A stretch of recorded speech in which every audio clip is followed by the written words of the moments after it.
coming in just behind the executive elevators. I'll call the one on the far end, and you can walk right over the top.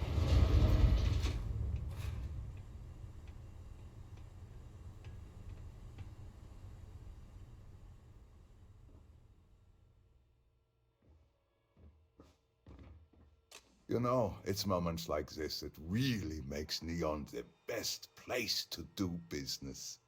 You steal what's mine. I trap you in the city. You infiltrate my office. I lock it down.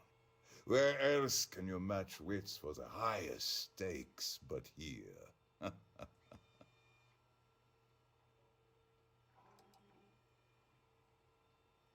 Aren't you? In the back of your mind, through the tunnel vision of adrenaline, there's a part of you that belongs here. It happens to all of us.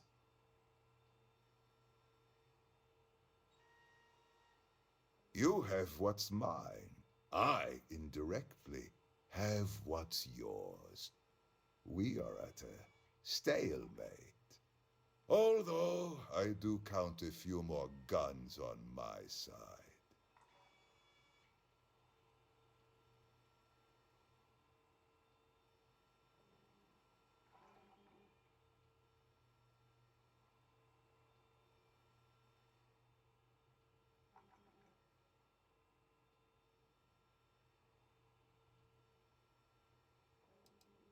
Your confidence is admirable.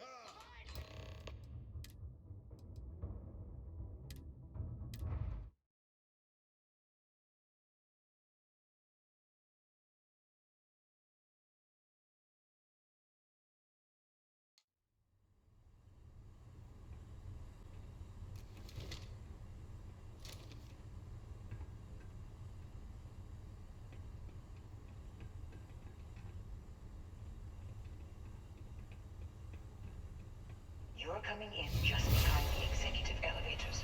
I'll call the one on the far end, and you can walk right over the top.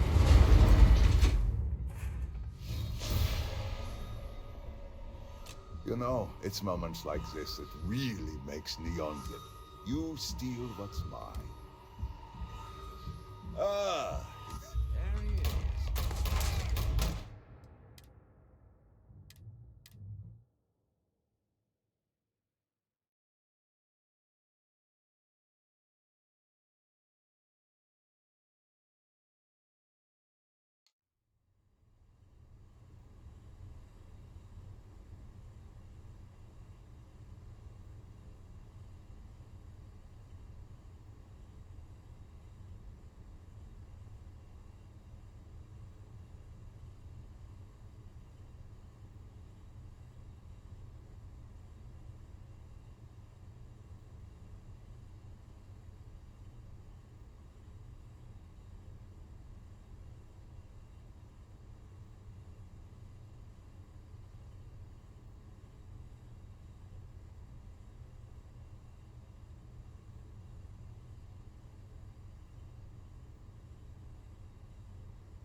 coming in just behind the executive elevators. I'll call the one on the far end, and you can walk right over the top.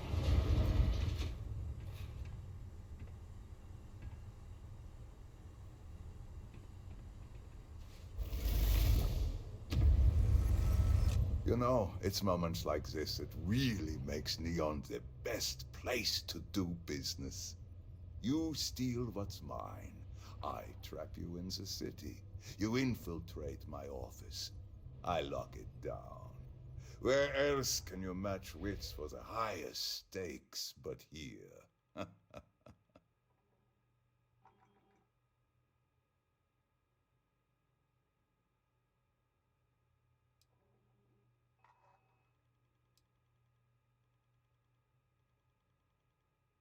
Aren't you?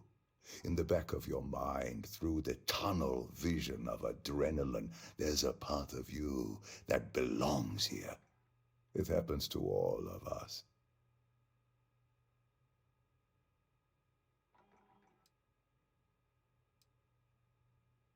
You have what's mine. I, indirectly, have what's yours. We are at a stalemate.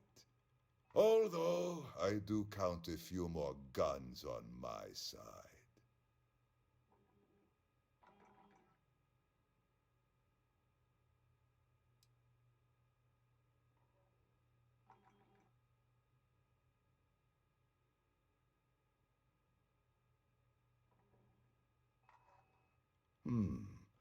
You do make a bold point, but that doesn't resolve our current dilemma. Perhaps I can help. We're both people of business, Nicholas. In the same industry, no less. Yes, I'm beginning to see the opportunity. There is, however, one final detail to disclose. Mr. Musgrove, my former employee, and the thief responsible for our serendipitous meeting, was caught prior to your arrival. I think it would cement our new partnership if you were to decide on his sentence yourselves.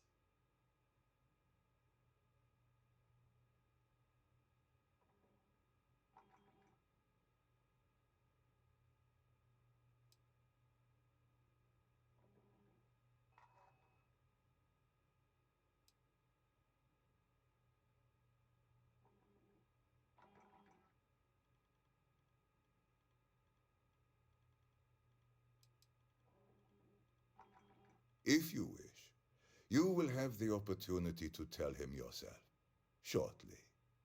My security brought Musgrove to my office. I'm sure seeing you again will be a fine conclusion to your previous business. We have an opportunity to spare a man's life. I know he probably wouldn't do the same for us, but that shouldn't matter.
You know, it's moments like this that really makes Neon the best place to do business.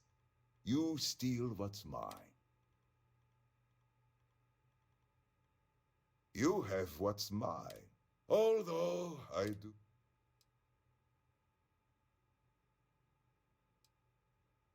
do admit, having the co-CEO of Stroud Eklund in my office is quite the opportunity. How are your quarterlies looking, Nicholas? Perhaps we can add Slayton Aerospace to our supply chain, provided this unpleasantness was behind us. Yes, I think that could be a most beneficial exchange. There is just the small matter of paying for the humiliation. Mr. Musgrove, my former employee, and the thief responsible for our serendipitous meeting, was caught prior to your arrival. I think it would cement our new partnership if you were to decide on his sentence yourselves. If you wish, you will have the opportunity to tell him yourself, shortly. My security brought Musgrove to my office. I'm sure seeing you again will be a fine conclusion to your previous business.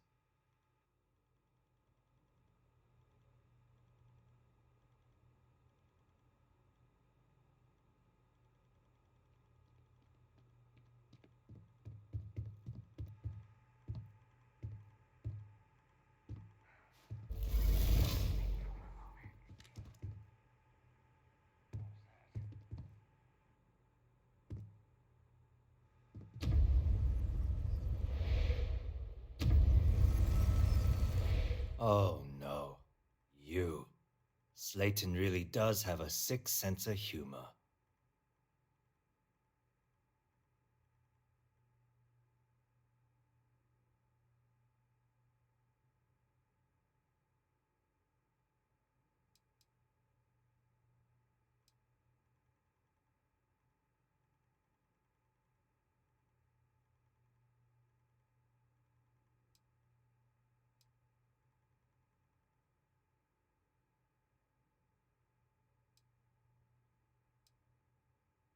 Slayton took it all.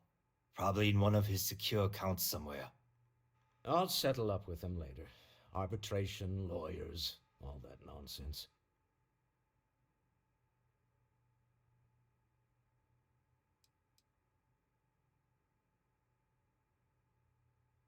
"10 years working in aerospace engineering, and they laid me off. You damn right I stole that thing. They tell you if you have talent and commitment, you can go far. But the truth is, it's all about who steals the most and gets away with it."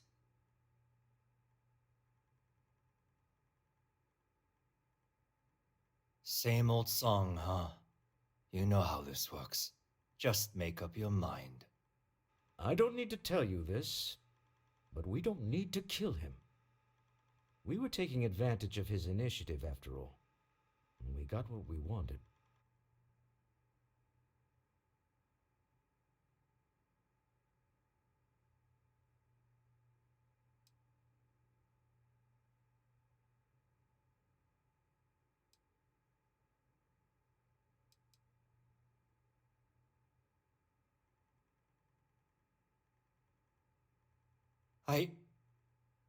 Thank you. A rare moment of compassion for this city.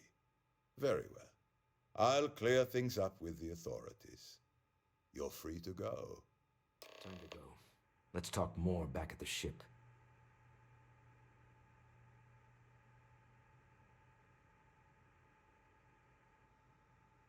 Don't worry. You'll never see me again. We'll talk back at the ship. You're doing Constellation proud. This was a good meeting. Very productive.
hear Slayton's had some major layoffs recently.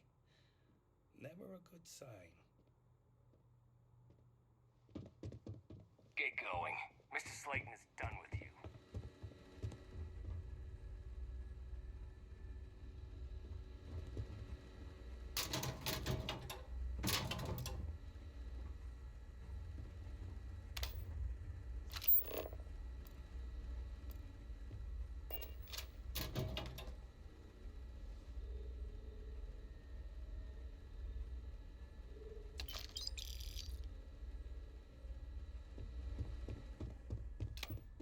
Slayton sure takes his security seriously.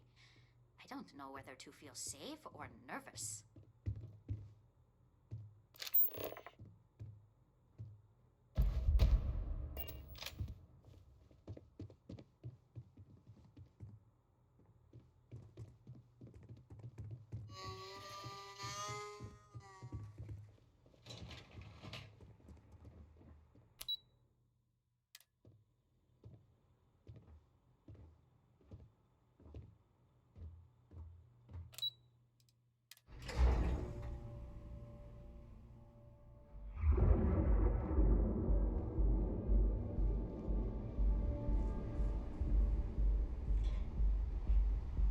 I think I got them.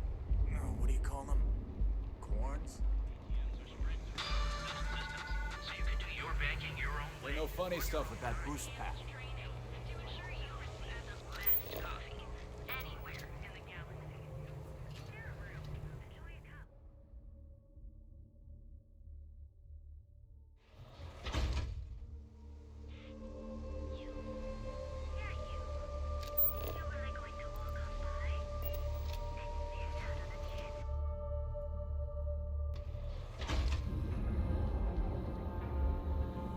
Be sure you never find yourself on the wrong.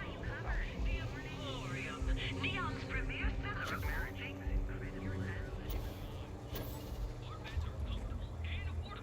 with a crime rating of only 16%, your safety is... Are you here to book a room? Welcome to the Hotel Volai. Are you here to rent a room? I think you'll be pleasantly surprised that our luxury accommodations are more than reasonably priced.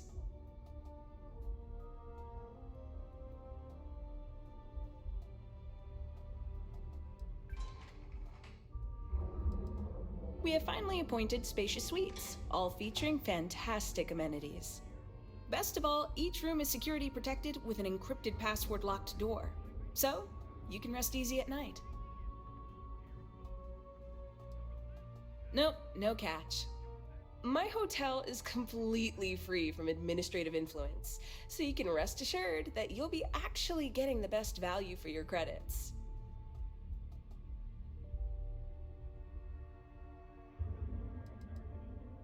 Well, almost every business in Neon is subject to ridiculous fees and taxes.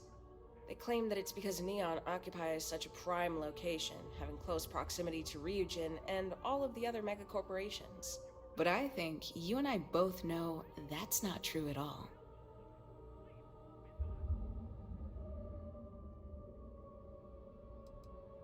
No miracle, just some good old-fashioned ingenuity. But that's a story for another time. So, can I book you a room for the night?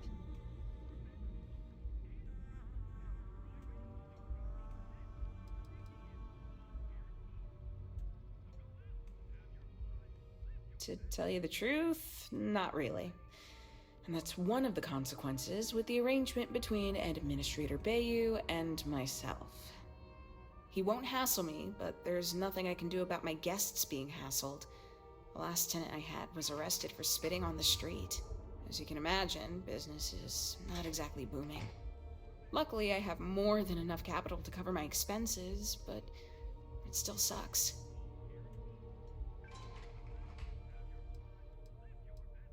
You mean the stuff Bayu leaves out of the brochures? Don't mind at all.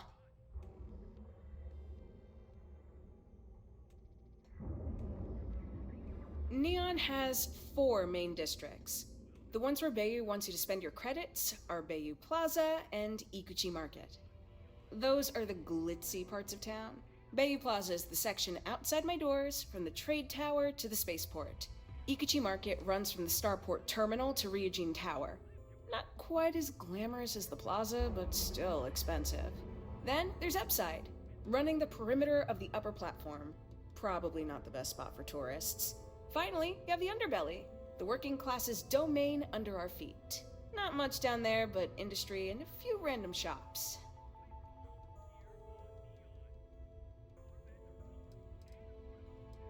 Most of the Underbelly is taken up by Xenofresh and Generdyne's facilities, but there are a few hidden gems you might want to check out. Actually, I'd recommend checking out Off-World Eats. Cosmos and Lee run that place. They're a couple of great guys. No, I don't think so. Ebside's filled with a few decent clubs, like Madame Salvage's place and Euphorica. You should check them out. Just watch your back. It's gang territory, which means Neon security tends to ignore what goes on in there. Oh, you noticed that little thing? Yeah, that's Bayou's crown jewel. First of all, you have the Astral Lounge, flowing with Aurora, attracting every tourist within light years of Oli. Then you have exorbitantly priced offices for every megacorp, besides Ryujin, with Xenofresh Fisheries square at the top. And like the cherry at the top of his ego sundae, Bayou's got his private penthouse. I don't even want to think about what goes on up there.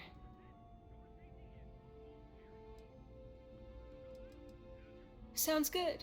Let me know if you need anything else. Maybe after you've rented a room for a few nights, I might let you in on my secret. For now, it'll just have to remain a mystery. Sorry. I just need some time to see if I can trust you. I'm sure you understand.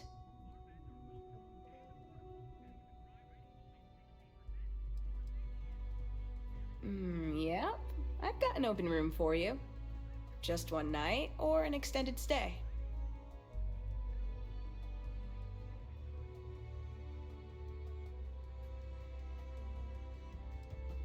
Fantastic! That'll give you plenty of time to enjoy Neon.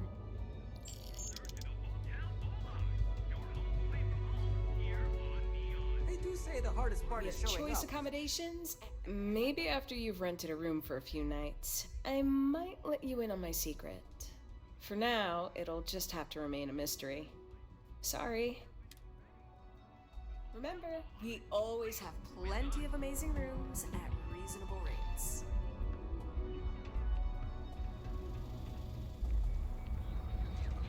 Range of personal treatment products, so you can take reliance.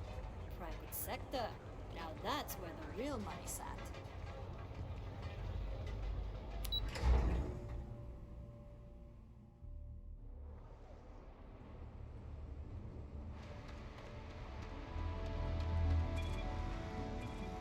What?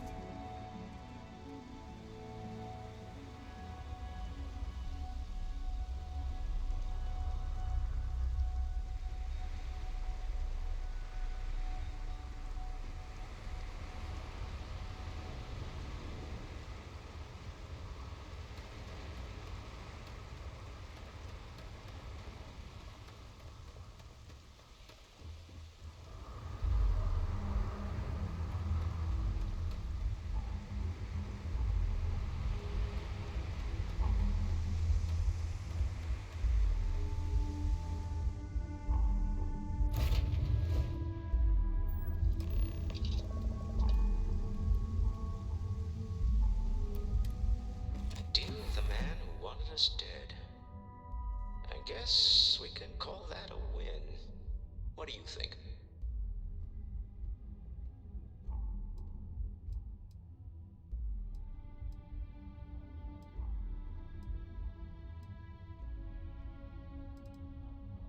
After this? All in all, yeah.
5x5, Captain.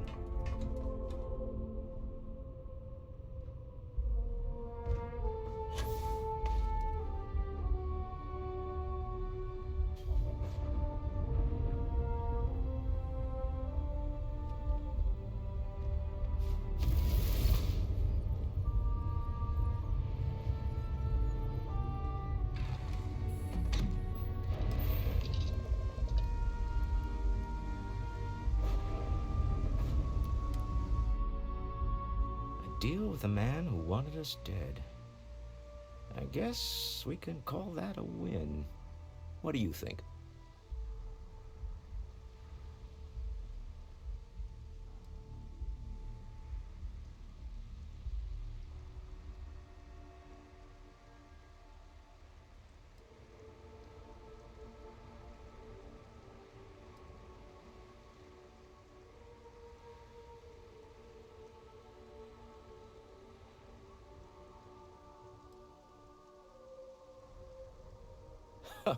Thank you. I guess. Some people call Issa a jewel, but she's more than that to me. I can't really describe it. There's a me, and a her, and an us. And I wouldn't trade the us for all the credits in Neon. All in all, a great success. Thank you for allowing me to tag along with Constellation's newest star. Yes, I used a pun. Forgive me.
That's not any type of ship I recognize.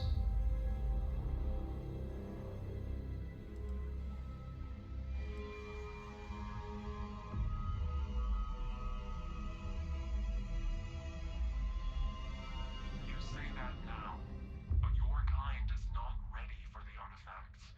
The Starborn know what you are, what you are capable of. Tell us, please. What are the artifacts? What are they for? Did you make them? What gives you more right to them than humanity? Answering your questions is exactly what we cannot allow. Abandon your thirst for knowledge, or drown in it.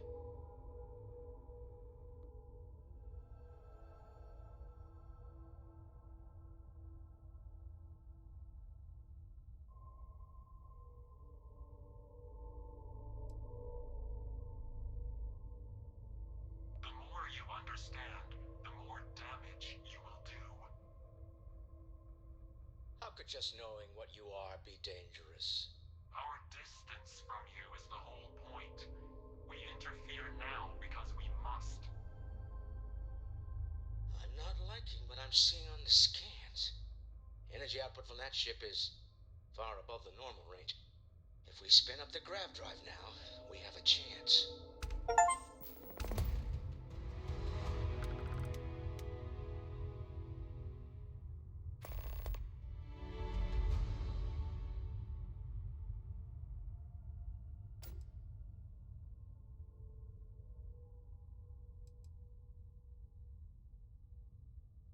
We'll get through this. Hold on.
deal with a man who wanted us dead.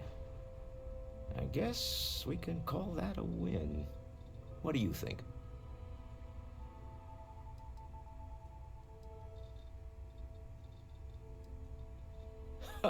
Thank you. I can't really describe. Oh no. Yeah.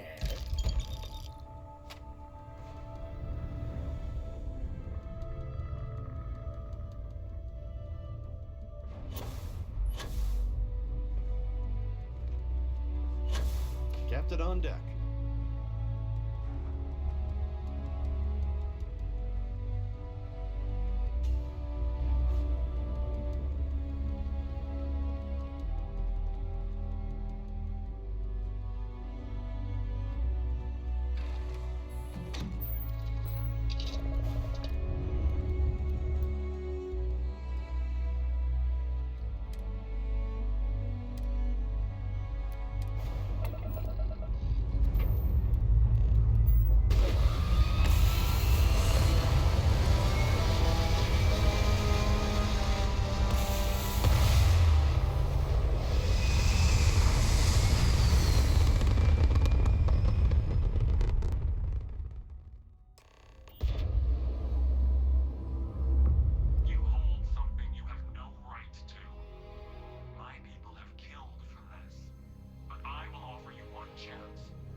That's not any type of ship I recognize.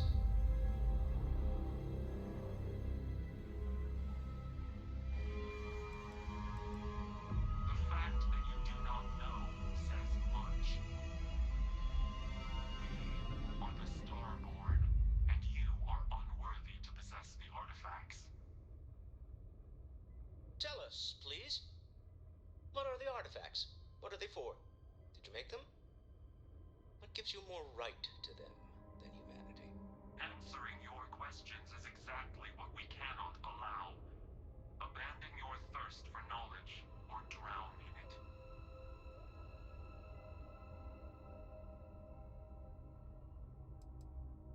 We are growing impatient.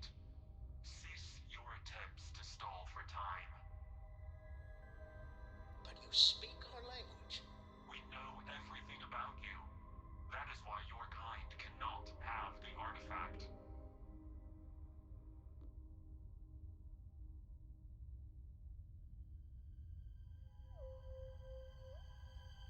A sentiment that is shared by my kind about you. We're not the ones making threats. Your moral grandstanding is hollow, as is your position. Make up your mind, or we will act. I'm not liking what I'm seeing on the scans. Energy output from that ship is far above the normal range. If we spin up the grav drive now, we have a chance.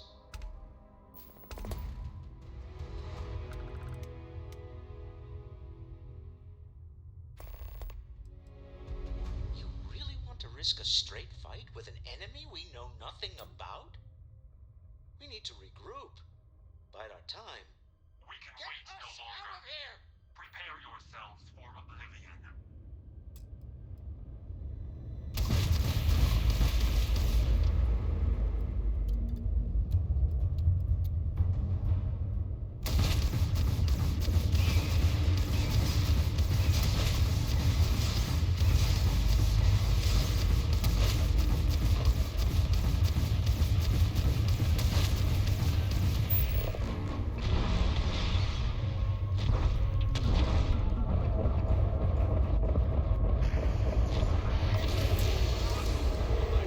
But I've never heard of these Star.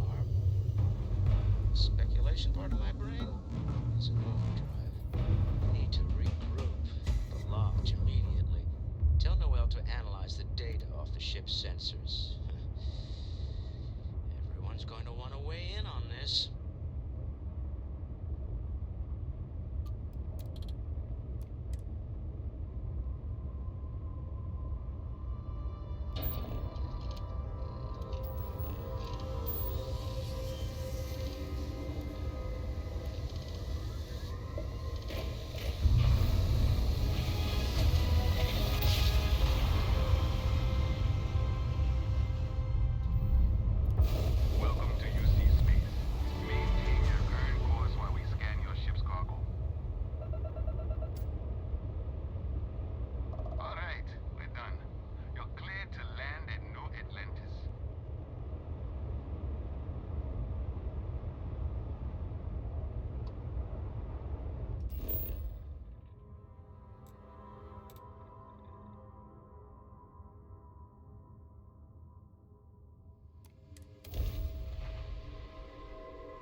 Starborn. Never heard of them.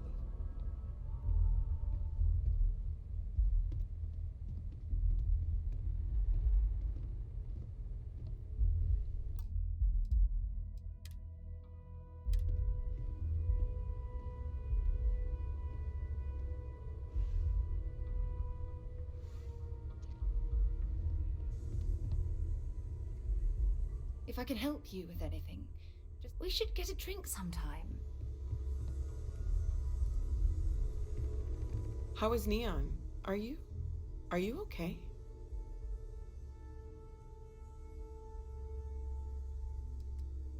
No. Stay safe, okay?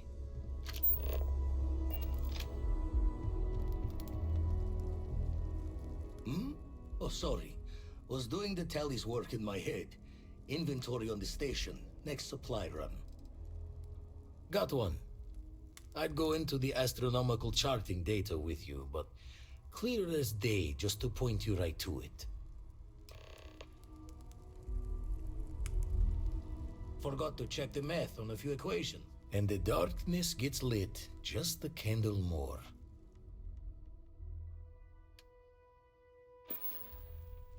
Show the words another time, then.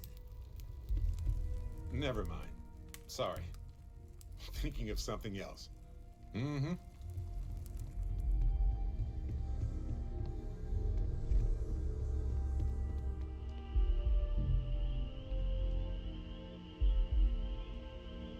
Yes? So... yes. I must confess. Later. Goodbye.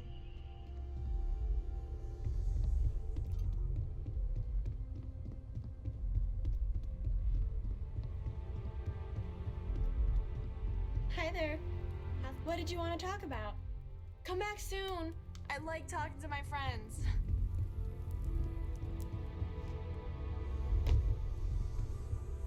Feel free to help yourself at the bar. I don't drink, but I feel like if I did, take care of yourself.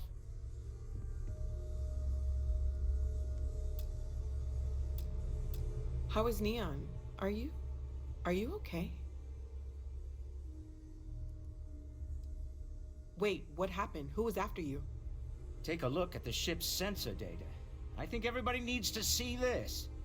All right, I'll start transferring the data over now. Let me just bring it up on here at the table.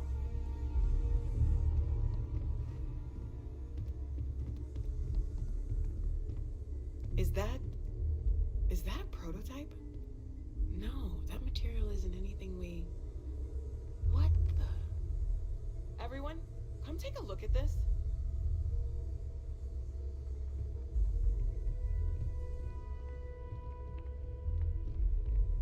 That's no faction vessel or Crimson Fleet. Secret military tech, maybe? No United Colonies Admiral approved that starship design.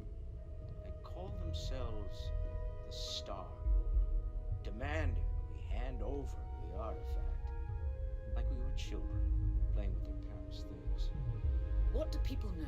Any offshoot groups go by that name? Not in any corner of the settled systems I've seen. Maybe a distant human colony finally popping its head up. Another house for Rune. I very much doubt that. We ignoring the obvious here? A heretofore unknown group who just happens to know about the artifacts. I'm just gonna...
Say it.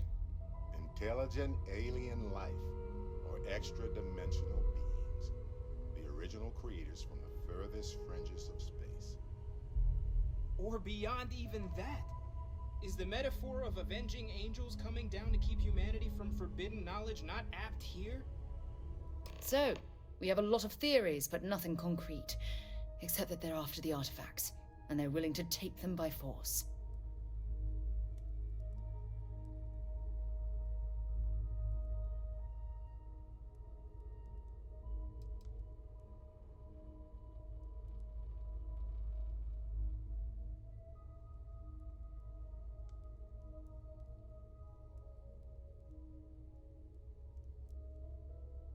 Or what Walter said. They were acting like a parent, worried their children are playing with something they don't understand. So, they're strong-arming us for our own good? That doesn't sound very divinely benevolent to me. Noel, start analyzing all the data from the ship sensors, the gravitational wave they caused, scans of their weapons, shields, everything. We're in the dark. We need to learn anything about them we can, including some way to fight them if necessary. Until then, we stay the course, collect the artifacts. It's even more important now that an intelligence we don't know or understand is looking for them.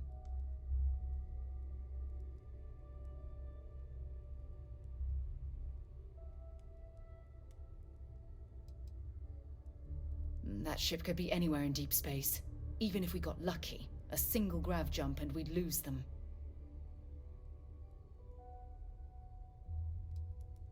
All we can do is be more cautious, but we are not stopping. This could end up being a race we don't want to lose. Vladimir, has the Eye picked up anything new? Some glints of shine in the dark. Ready to hand them out as soon as you please. All right. Good luck, everyone. And be careful out there.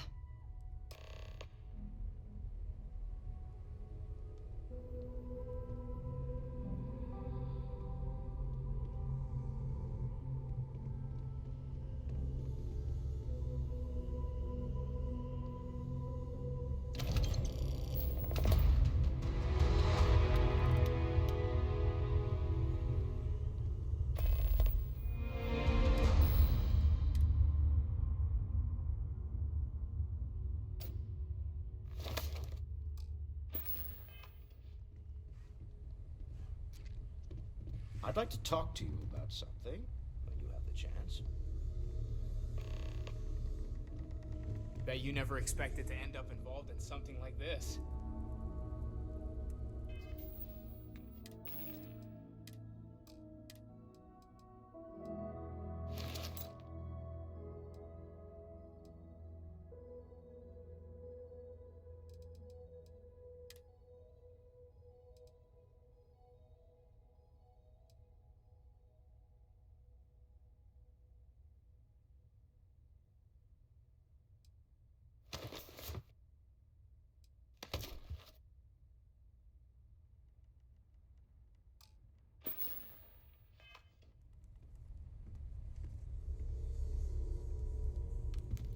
Spend so much time looking at the scans. I can see star systems orbiting in my head.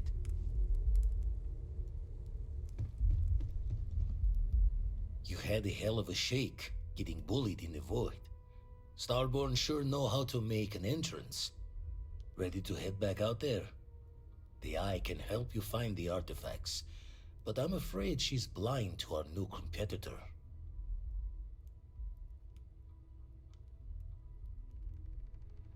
Raise the thoughts with you later. The Blackest Sea is still holding artifacts for us to find.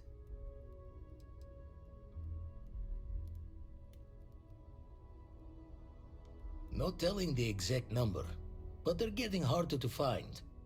Got some equipment, repairs, and upgrades on the making do list. The Eye's straining to her limits these days.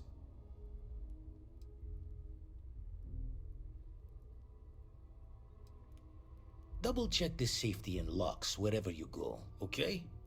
Exploration's dangerous, even without some nefarious group trying to kill you.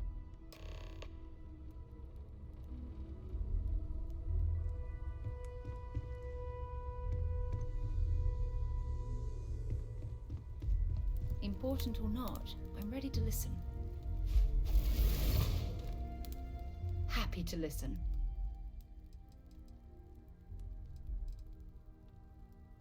Oh, damn. I was starting to enjoy the conversation. Good luck on the fridge. Sure, I've got a minute. What's new? Well, that's all I have too. It's good to be out and about. Lives get stuffy sometimes.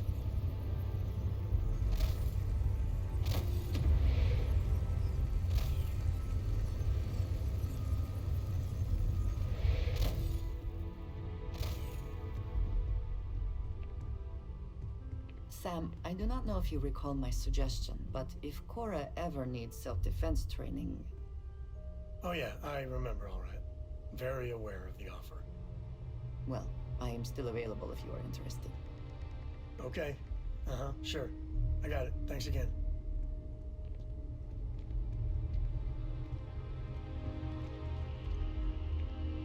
Hey, good to see you. So long. What is it? Ah, hello. Very good. Captain, I believe your ship will perform more efficiently if you bring me on board.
Hey there. Glad to see you again.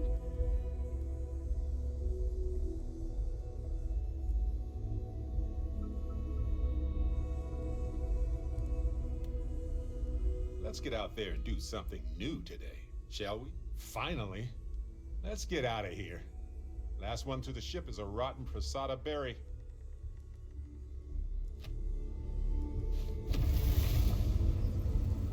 So, what's new with you today?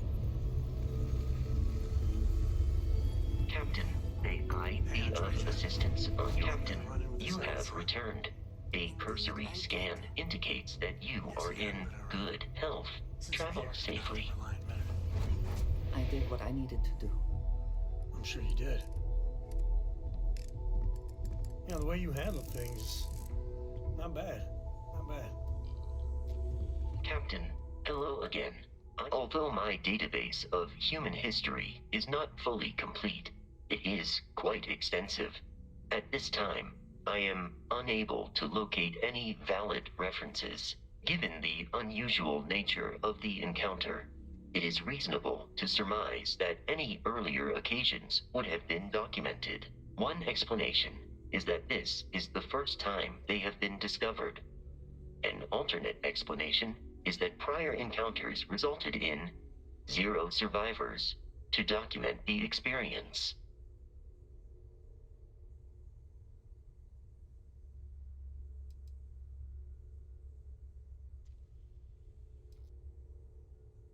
That is the preferred explanation, given the implications for your future survival. But it remains the case that their first interaction consisted of threats of violence. Farewell.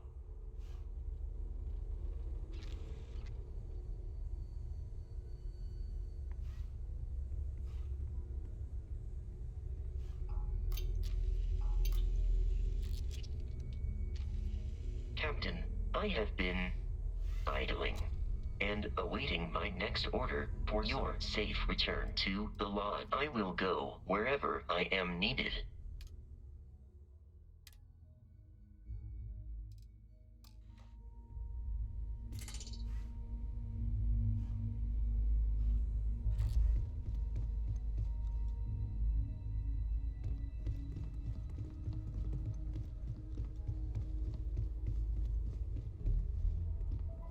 If you want to talk, make it quick. I think I'm late for Noel's science lesson.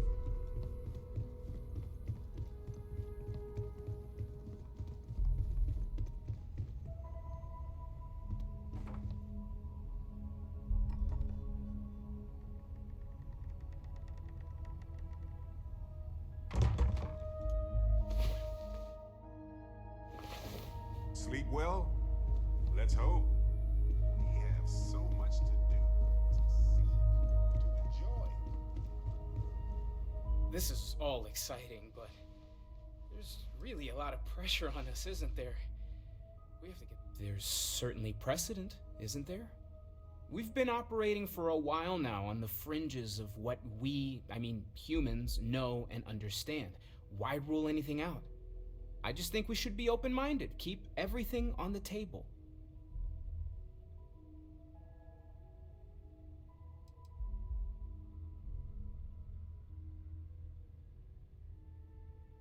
You could argue we've been veering into the supernatural for a while now. You yourself have powers that seem to defy logical explanation. It's the argument I have with Walter every other week. Science and reason have their place, but so does faith. We have all of them at our disposal, and I don't for 1 second believe they're mutually exclusive.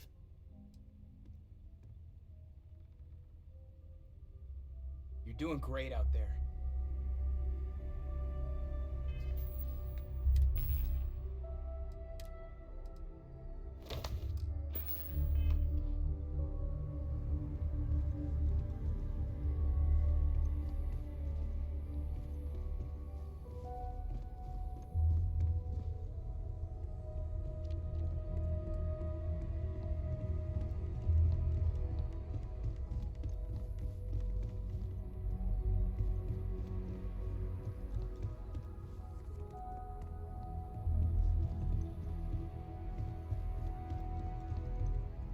Sarah's the best possible person to be running Constellation at a time like this.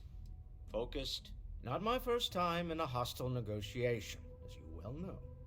Admittedly, I usually know more about who I'm facing off against. I'm very interested in what Noel can learn from the scans. The technology on that ship was impressive, to say the least. If there's a chance, we could learn enough to duplicate some of it.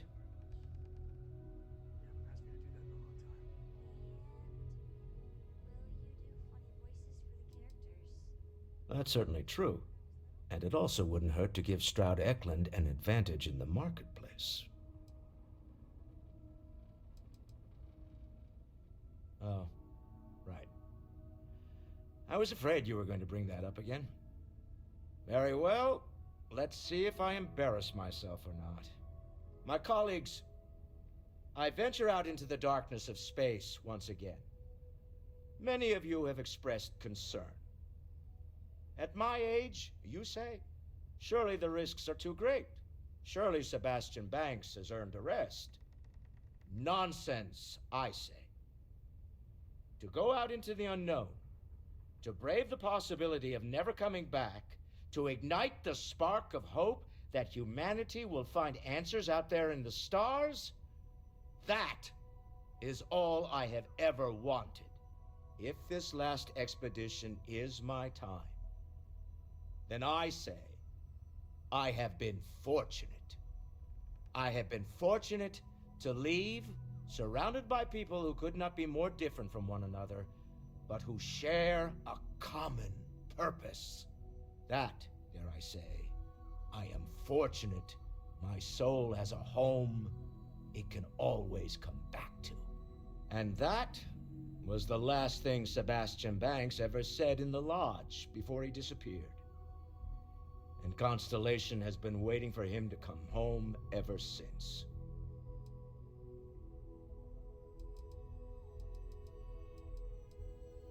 I want you to know I was very impressed with your work back on Neon.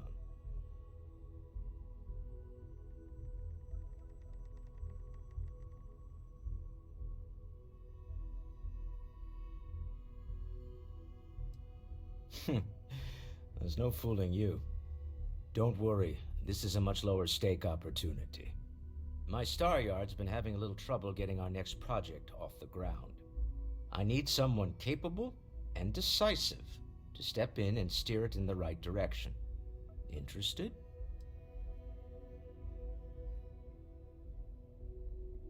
Remember, you're representing all of us out there. Brig. Let's chat. So, are you interested in helping me at the Star Yard? I could use your decisiveness in steering the project back on track.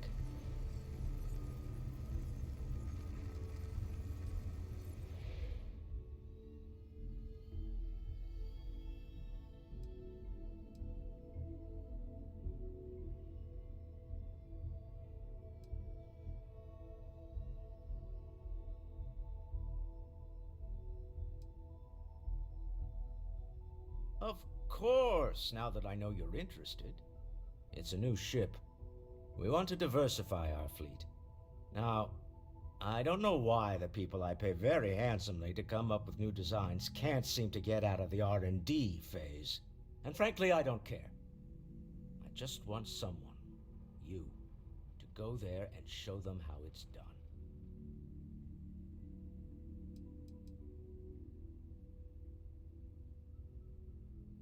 R&D needs to happen first whenever work starts on a new project.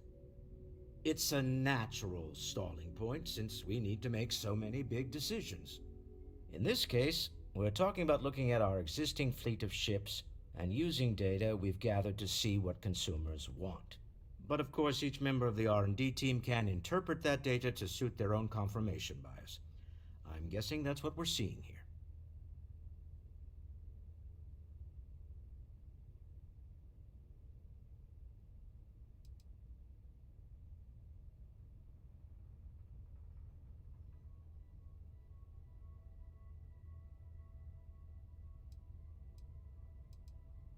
To be honest, I prefer it. I have professional designers, and obviously they can't do the job. They're floundering. And as I've seen firsthand, you dabble in all spectrums. Blue-collar work, exploration, fighting. I could go on. What better person to tell those overpaid muckety-mucks how to build a ship for the discerning consumer?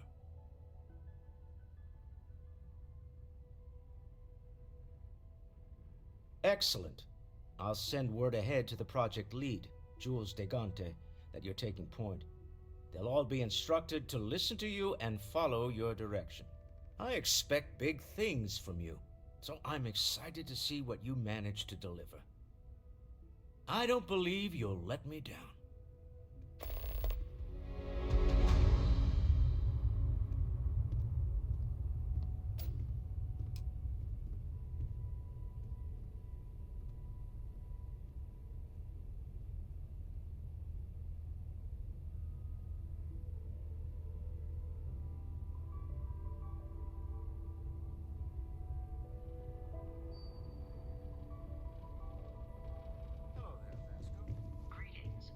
Stroud. How may I assist you? No, I don't need anything. Just, checking in, seeing how you're doing. At present, all systems are functioning well within established parameters. Right. Well then, keep up the good work. Yes, Walter Stroud. I will.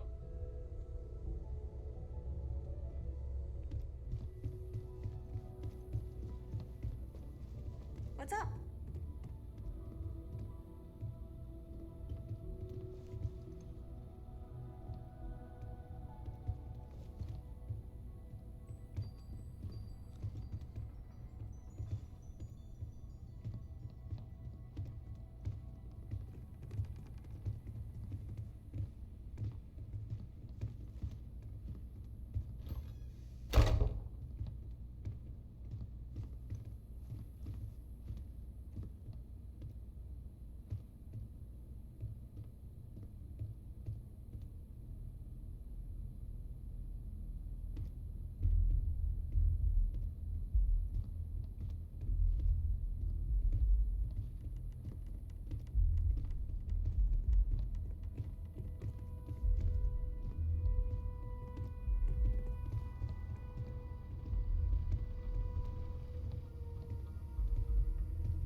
Hey, let me know when you're ready to take me along with you. Should only be a few years.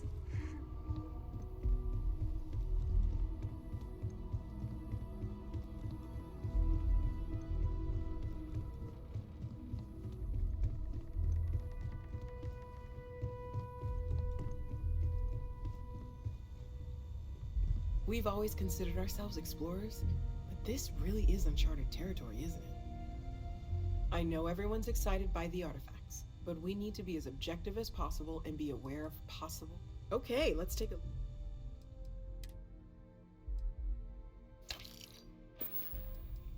You mean what could be the biggest discovery in the history of humanity? Yeah, I've got some thoughts.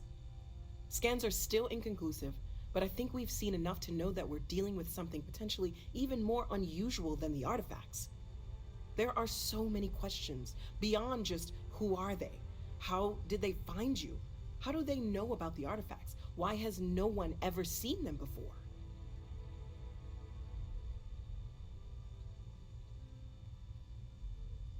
See you later. You wonder what humanity would be like if we could all do Dusty, let's talk. As much as I love uncovering new questions, I wouldn't mind a few answers now and then. You mean what could be the biggest discovery in the history? Scans are still inconclusive. There are so many questions.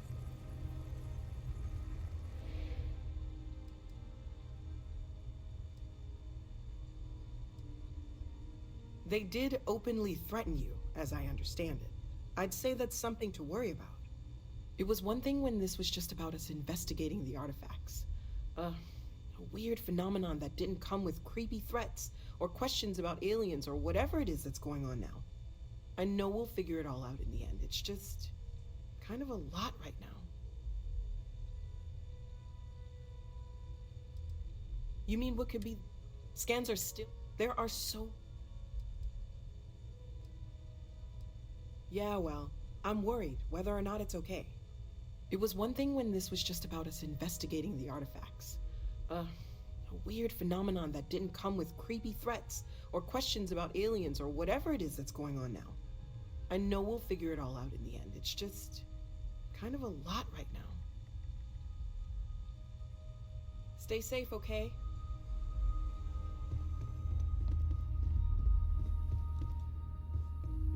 Hope my employees don't give you too much trouble.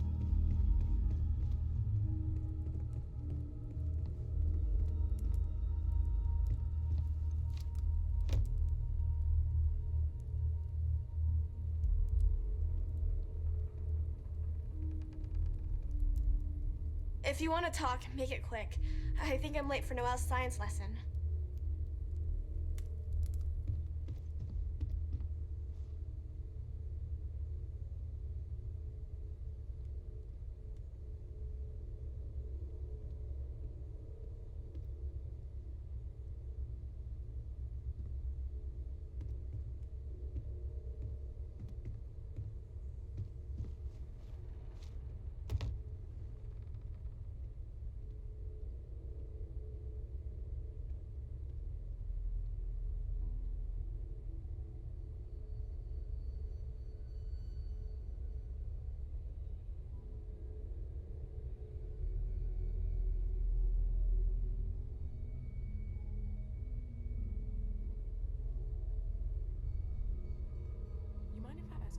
Personal question, Walter.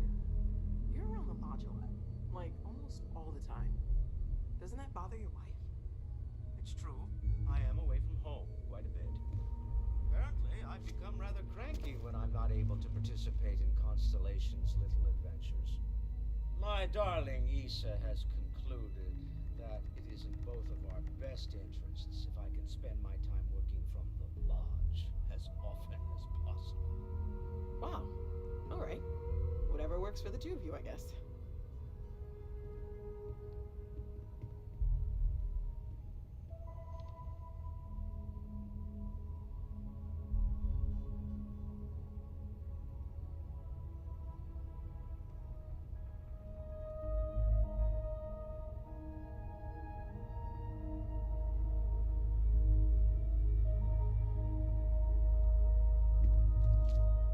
Hello, Captain.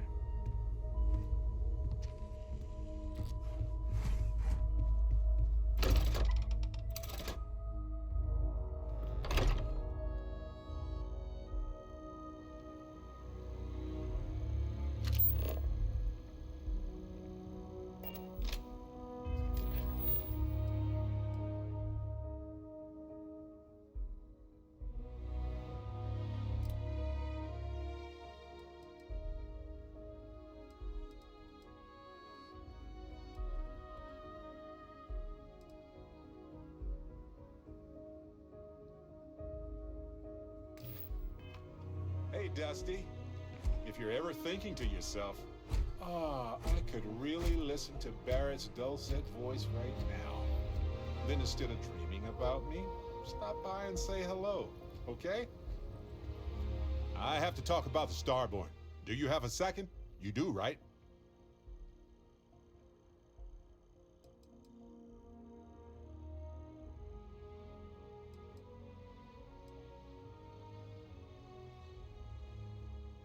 Come on.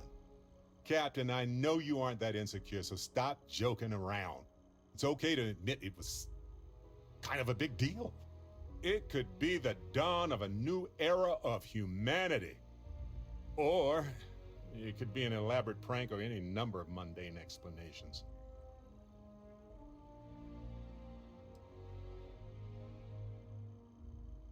I didn't detect any localized time distortion, which isn't required for that hypothesis, but... Oh, yeah? Joking. I knew that. Jeez. We just need more data. There has to be a way to draw them out and figure out where they're coming from.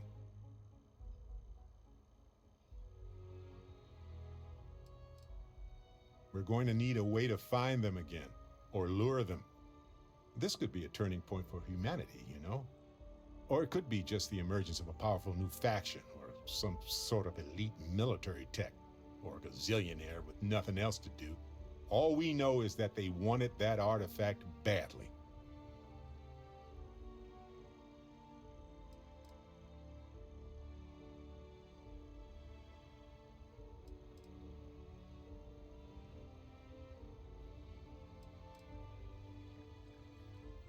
It's possible we've misinterpreted their actions so that they were under duress. We should remain cautious with them, but I think we should leave the door open to communication. Agreed. That is going to require more observations, more encounters with them. And who knows? Maybe we'll never see them again.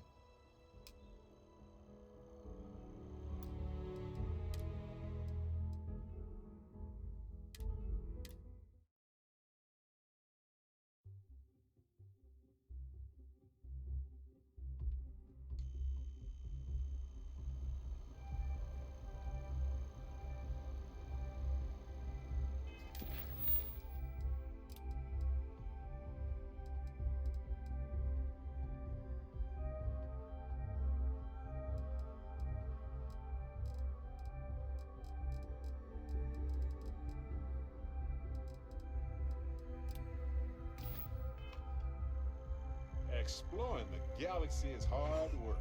Trust me, I know. But stop by sometime. Let's talk. Just us adventurers, okay?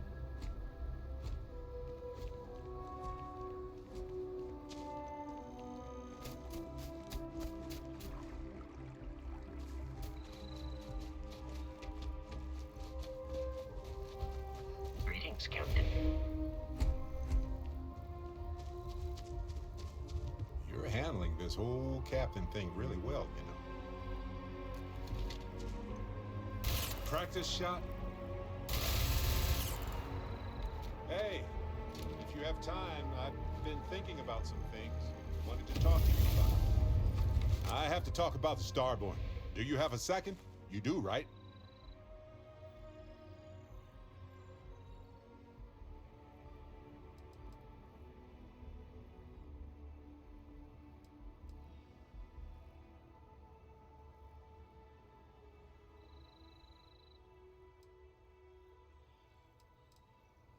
It was awesome.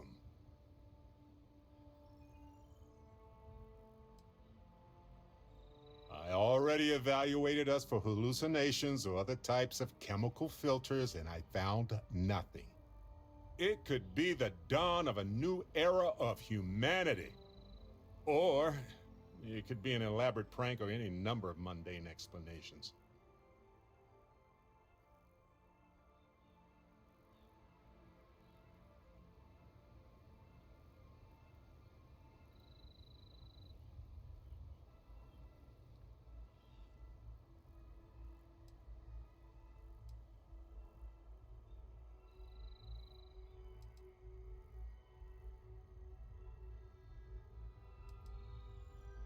That's a smart hypothesis. Makes sense, but we have no observations to really back that up. Yet.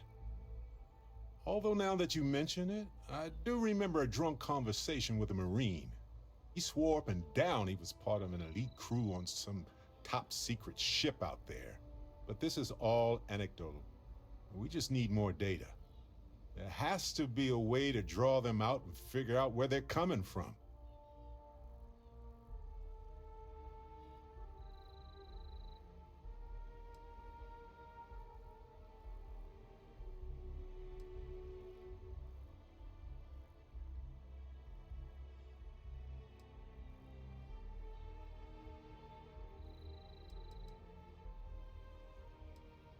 Well, we definitely got off on the wrong foot, so that's going to be hard to explain.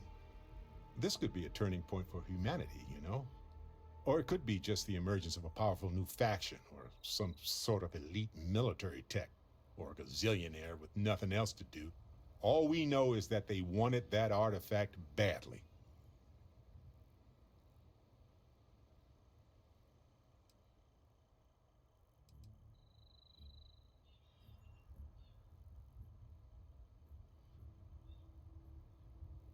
It's possible we've misinterpreted their actions, or that they were under duress. We should remain cautious with them, but I think we should leave the door open to communication.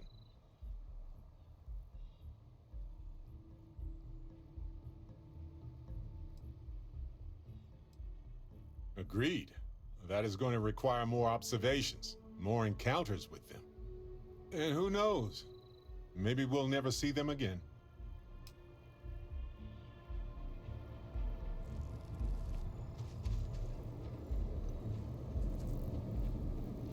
By the way, Captain, Sergeant Yumi was looking for you.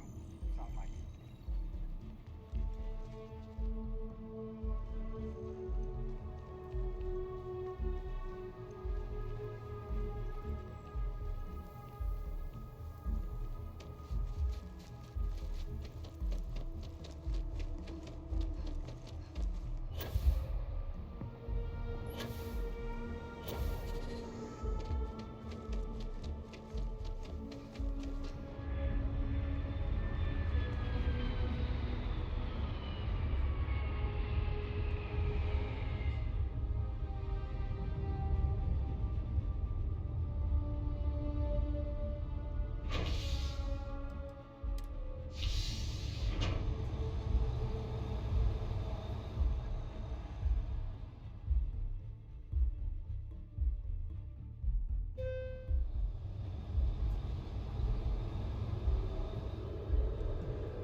Every time I see that statue, I feel a little bit more hopeful. Can't really explain why, but I do.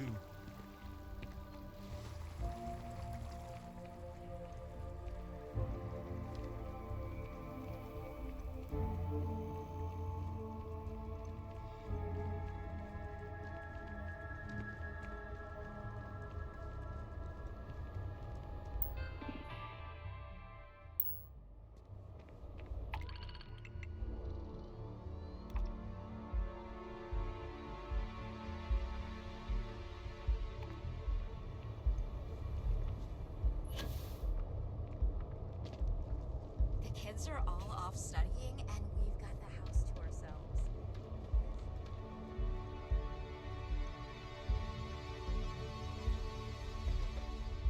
Need some work done?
if we leave a few things here and make a second trip. Got anything you need to offload? Trade authorities? You were able to land it, so I'm sure whatever's broken can be fixed. Hey, what can I do for you?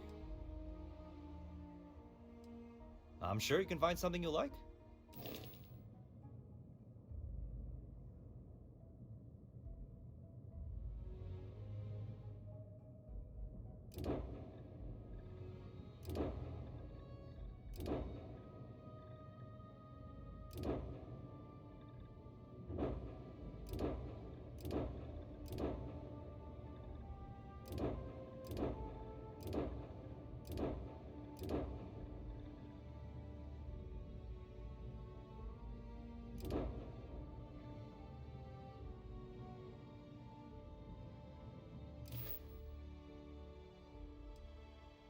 Okay, no problem.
How can I be of service, Captain?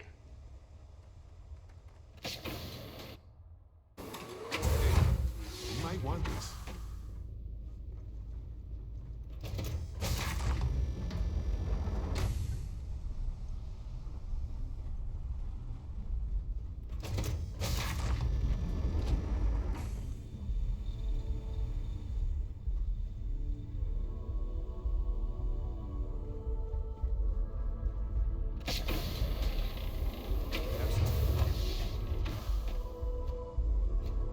Hi.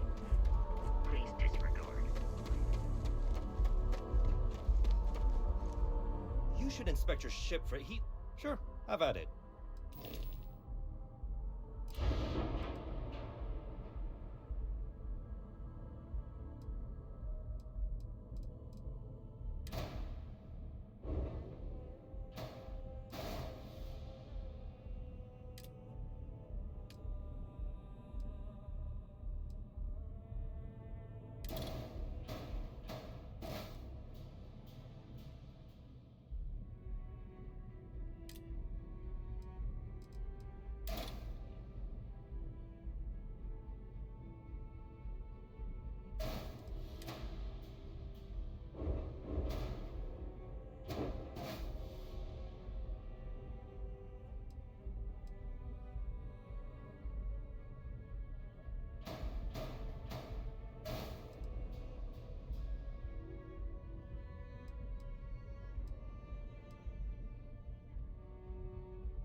It's detected right now, but wherever humans go, we tend to mess things up, don't we?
have something for you.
What's cooking, boss?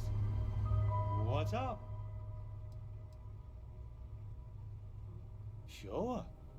Gotta keep my interview skills sharp. Get ready to have your mind blown, boss. I started out as a copywriter there in my 20s. Writing for the New Atlantean was my dream job. So I took the first open position there that I could get. Sometimes I brought homemade food for the office. A junior editor on my floor found out I knew my way around the spatula and asked to publish some of my recipes. I told her no dice unless the offer came with a full-time writing gig. Turns out, she was looking for a big break too. So she took a chance on me. We pitched the idea for a regular column to management together. And a few months later, Mickey Caviar's Taste of Space was born.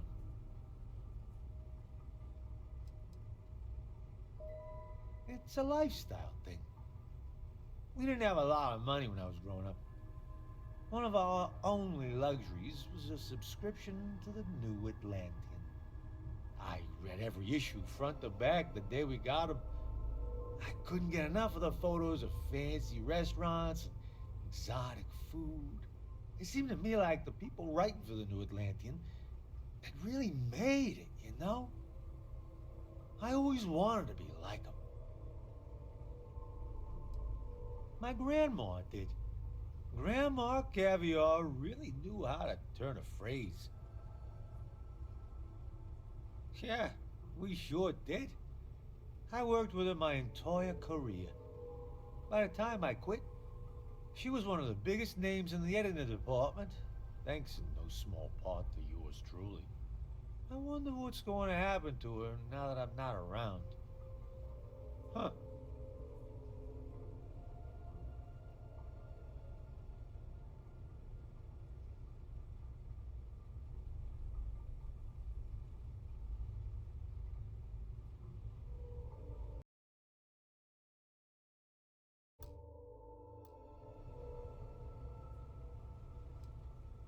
It started out as a recipe writing column.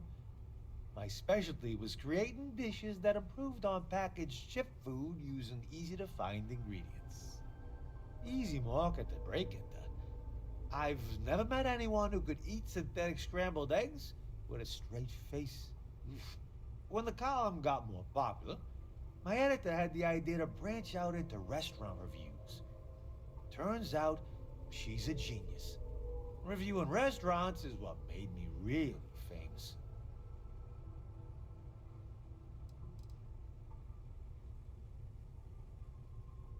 Dawn's Roost. Oh, the real height of luxury. Right in the heart of New Atlantis. The only classier place in the settled systems is the rooftop bar at Paradiso. If you're after a casual meal, though, you can't beat the Brown Horse Tavern in New Homestead. There's a reason they're the oldest restaurant in the galaxy. Real popular. Walk into any doctor's office in the UC, and you'll probably find my work somewhere. Lots of businesses subscribe to the New Atlantean. My editor and I used to joke that Mickey Caviar's Taste of Space was the official column of waiting rooms all over the settled systems.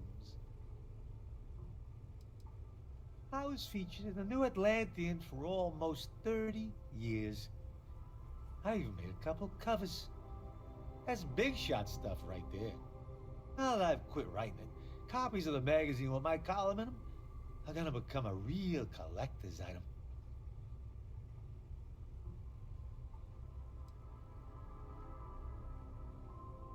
Nah, it was a partnership, boss. I needed her business know-how. She needed my talent in the kitchen. And my natural charm, of course.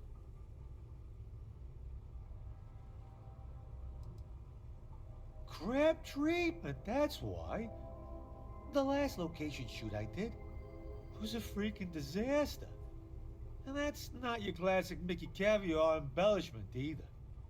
Out of a crew of 8, I'm the only one who lived to tell the tale. The rest of them died on the bug-infested hellhole of a planet the New Atlantean sent us to. Not that the office cared.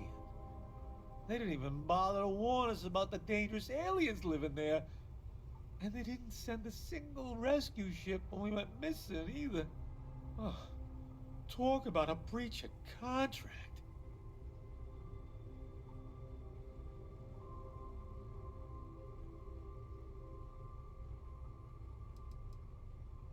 I was working on a recipe featuring a mushroom that grows there.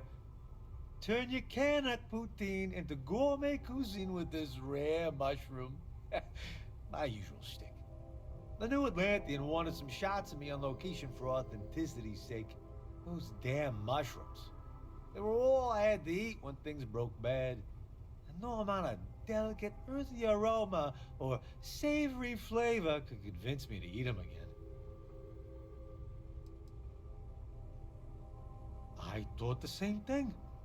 Some severance package, huh? It's a miracle I survived it all. It could have gone the other way. It did for my crew. I've never seen anything like what happened to them. Total bloodbath. So, we're out in the jungle, right? I'm getting ready for my close-up, and BAM! A hungry alien jumps out of the trees and rips my camera guy clean in half. Oh. Next thing I know, they're all over us. I wasn't gonna go out as something's lunch, so I ran into the jungle. By the time I found my way back, the rest of my crew was dead. It wasn't pretty. I ended up having to trek back to the ship alone with no map and no supplies. It took months. And those damn aliens stalked me the whole way.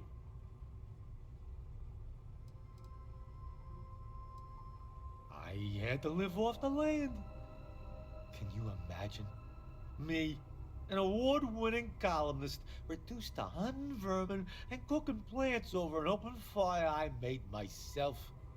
And that wasn't even the worst part. I had to sleep on the ground for months. My back's never gonna be the same.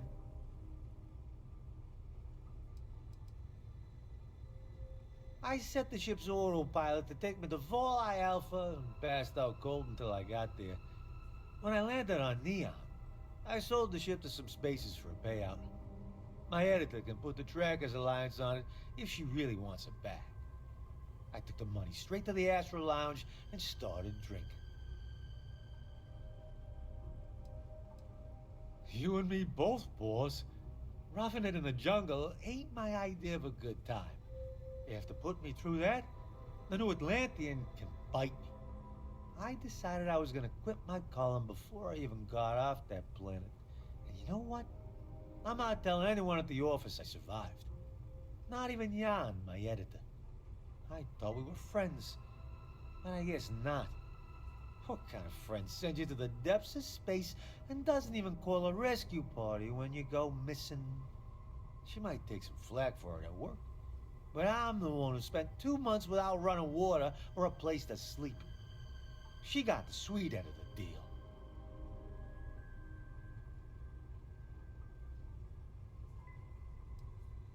For sending one of the magazine's top earners into dangerous territory without any protection? Yeah, she'll get in loads of trouble. Glad you're on my side here, boss. Makes me feel a lot better about, lying to my oldest friend. Thanks for your 2 cents, boss.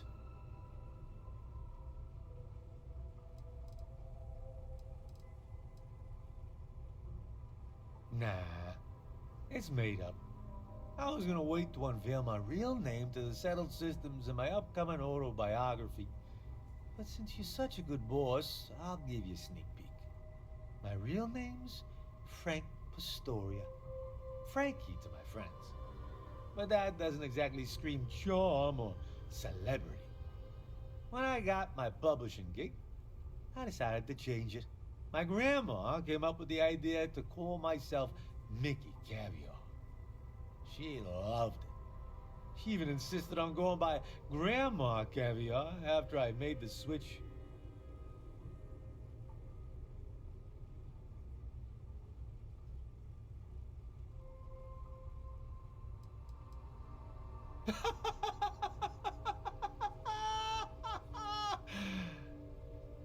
Oh, you were serious? That's gonna be a no, boss. I like you just fine, but you gotta be in the inner circle to call me Frankie. Sorry. Well, honestly, I'm not sure your name's much to write home about either. Mickey Caviar worked just fine for my fans.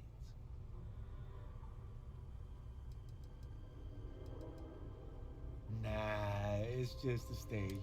That's swim. Nah, it's just a stage name. My real name's that's where Mickey Caviar came in.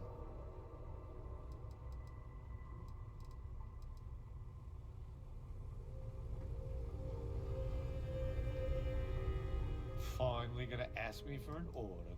I live to...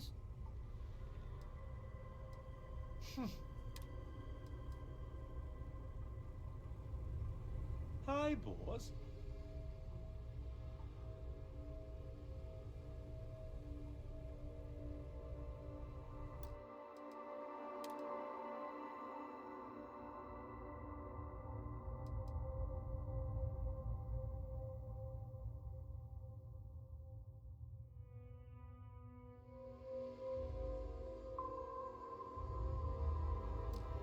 Suit yourself. We'll talk later. There's more where that came from. Looking good, boss.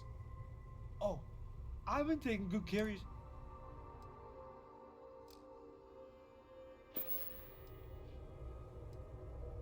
Show up. Knock yourself out. My grandma.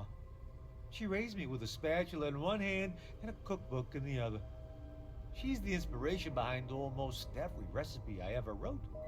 My penchant for improving synthetic food with real ingredients was a Grandma Caviar original. She could turn anything into a gourmet meal, I swear. I've eaten at fancy restaurants all over the galaxy, and still nothing compares to her famous lasagna.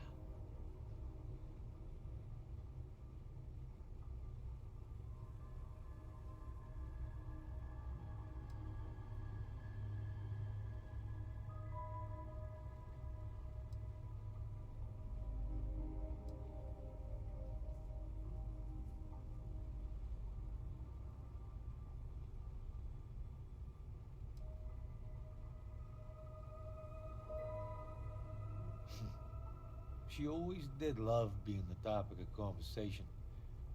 My grandma was like a parent to me. She brought me up after my deadbeat dad decided on a solo career. Cooking was our special thing. We spent hours together in the kitchen. I like to think it made her proud that I used what she taught me to make it big.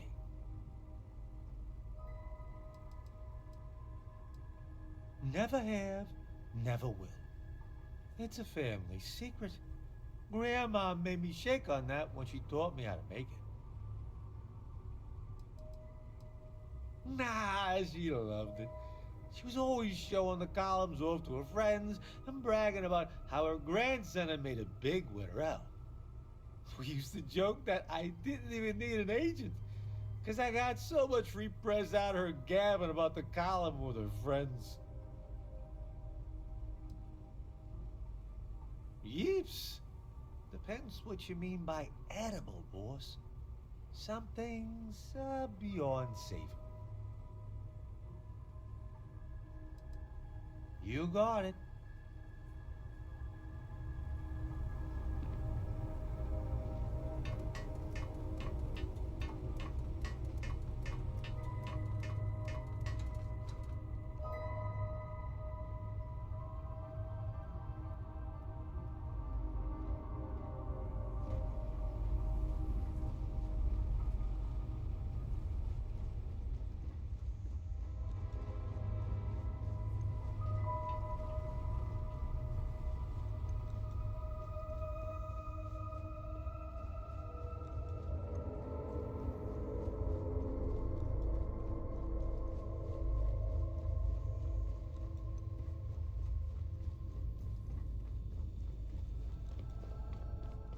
Hello, Captain.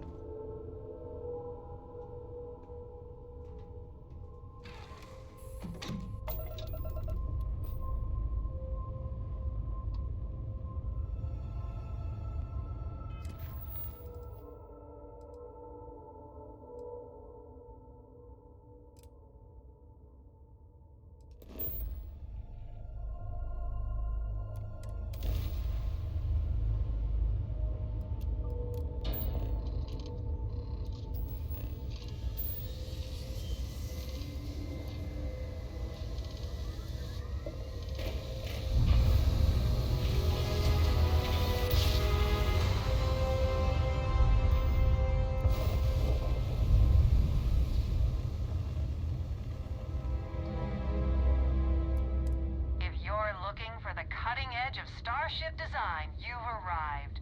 Welcome to Stroud Eklund.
catch up. Good day, Captain. Nice to see you again. How can I help?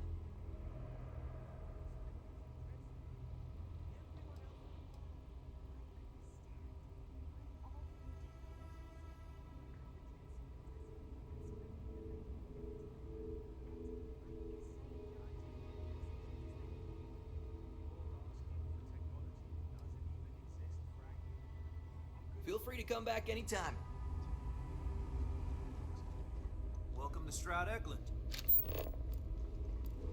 Walter, got a minute to chat? Frank's design. Maybe we could pivot it to more of a research vessel? Something suited for deep space exploration. That's a great suggestion. You know what? We haven't heard from Nev yet. Maybe she has some marketing insights. Oh, this must be Walter's consultant friend. Please, come join us. We've been waiting for you. Hi there. Hello. It might surprise you to hear that no, I have not.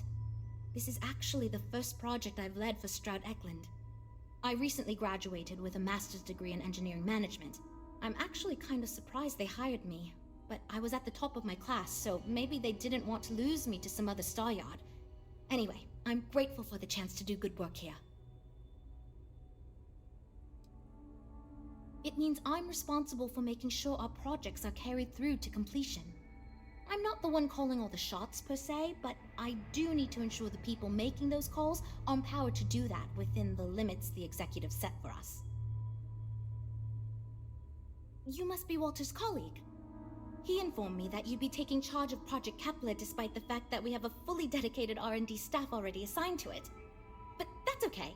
I'm sure that even though you have virtually no experience with this, you'll do a great job.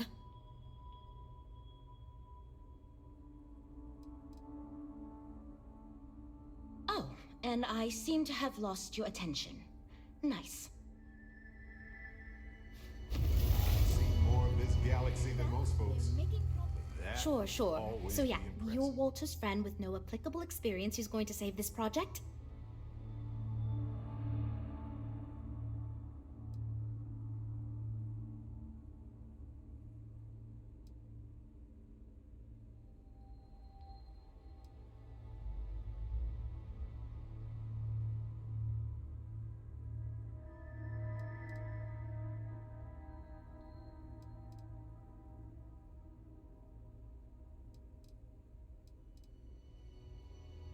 Great! That's great. Cool. Well, since we have no other choice, let's get to it, shall we? Oof, that is not a good sign. As you probably know, we're tasked with coming up with Stroud Eklund's next hit starship. But we have budget concerns, market research to finish, and we can't seem to agree on a design. So I guess Walter sent you to resolve these issues. Have at it.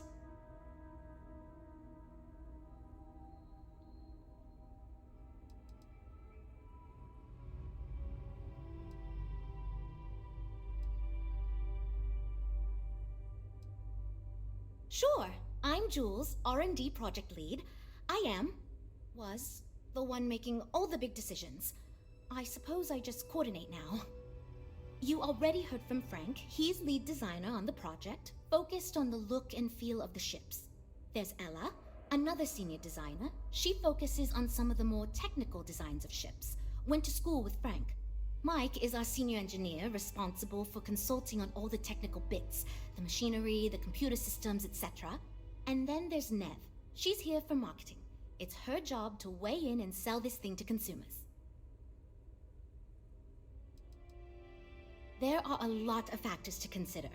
Who is our market and what do they want in a ship? Which components are we putting into it? How fast should it go? How much cargo capacity should it have? What color should it be? We need to decide every little detail.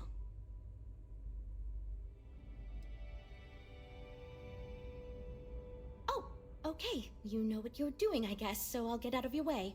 But before you can get to work, we need to resolve our budget issues. We were charged with building the newest, hottest ship on the market, which won't be possible unless we petition the board for more money. So we have two new budget proposals. One will allow us to build what I consider to be a very sensible ship, but we'll have to make some tough design cuts. The other will allow us much more flexibility to put whatever we want into the ship. It's what I call the kitchen sink proposal. I don't love it, but it'll be next to impossible to approve. What should we go with?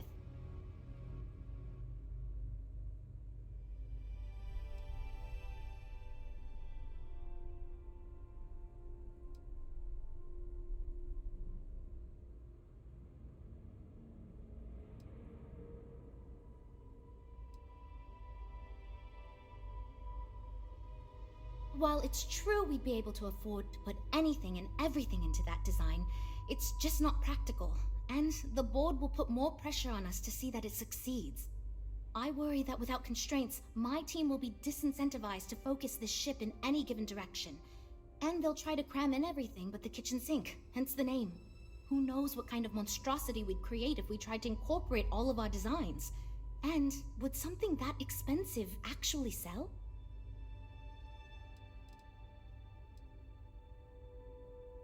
It's more that we can only choose certain design elements at the expense of others. In other words, if we go with something in Mike's design, there's not enough money in the budget for what Ella wants. That's one of the reasons we haven't been able to agree on anything.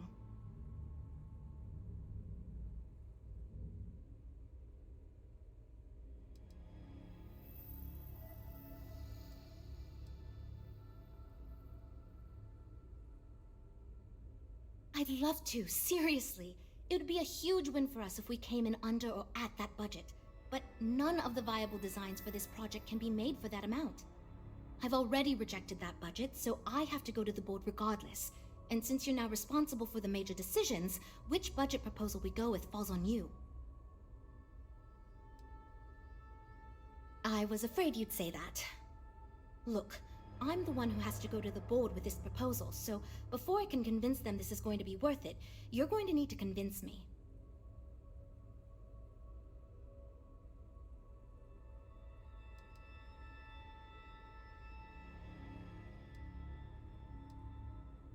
Well, I'm all ears because it's going to take a miracle to convince them.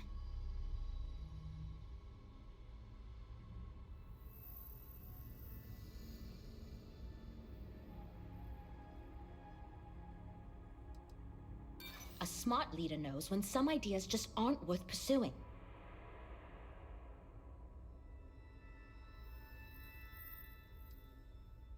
I know how this works. If we have all those options, we're just going to eat up the entire budget using them all. Maybe. I won't rule it out.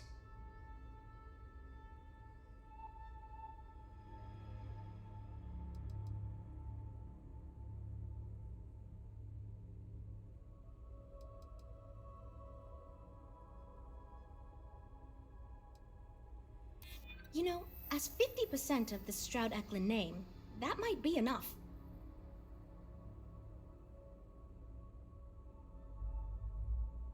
Well, you're not exactly doing a great job of convincing me. Look, I know you're confident with this budget, but I know there's no way I can get it past the board, so if you want it, you're going to need to figure out how to get it done yourself.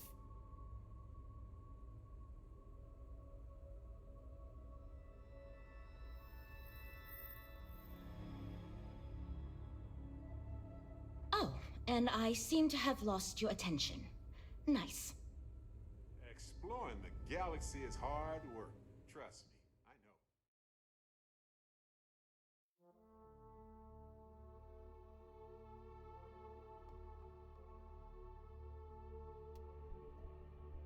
know. Exploring the galaxy is hard work. Trust me, I know. But stop by sometime.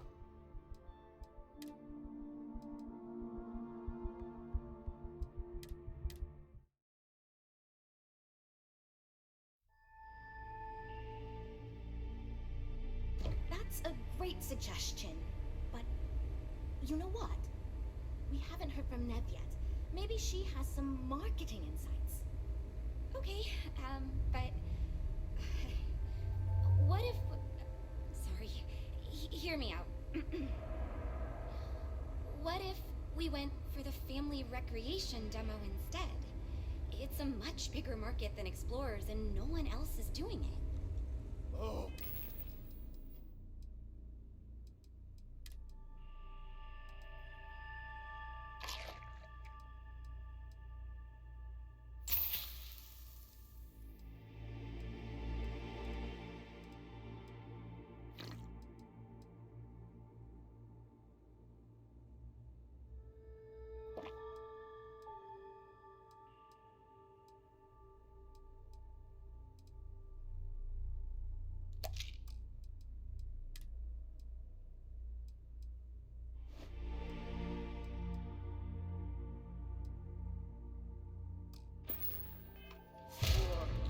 Seriously? Oh, this must be Walter's consultant friend. Please, come join us. We've been waiting for you. Hello. Hi there. You must be Walter's... He informed me that... But that's okay. Well, I hope you're... We shall see. As you probably know, but we have budget... Oh, okay. We were charged with building... So we have... The other will... I was afraid you'd say... Look, Well, I'm all ears because...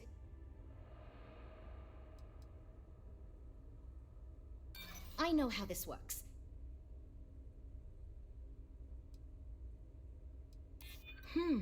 Maybe it's time to consider an outside take like yours. I mean, you're not wrong. We've got to ask them for more money anyway. Might as well go big. Okay, I think you made some good points. I'll go to the board with the kitchen sink proposal and get that approved. Fight for your vision, Jules. But be prepared to compromise. The universe might not be ready. Great, that's one problem solved. I'll go forward with that budget proposal and we can move on. Next, we need to gather some market data. The best way to do this is to outfit your ship with some sensors and take it through some real-world scenarios so we can make more informed design decisions.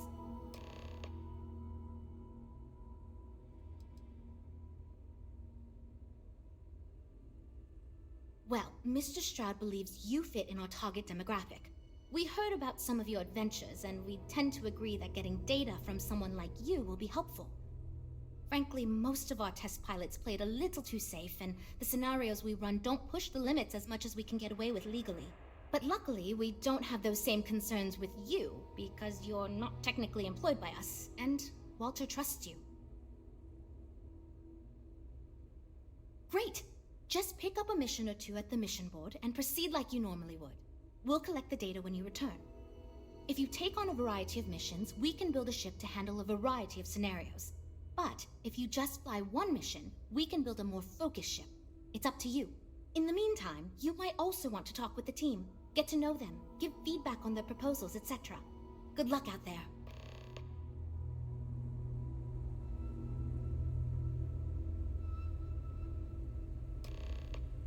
Hey, if you have time, I've been thinking about some things.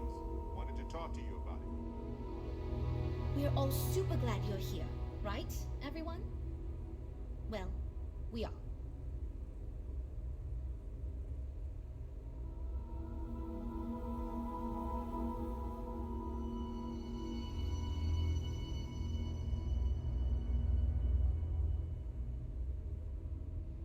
This is going great.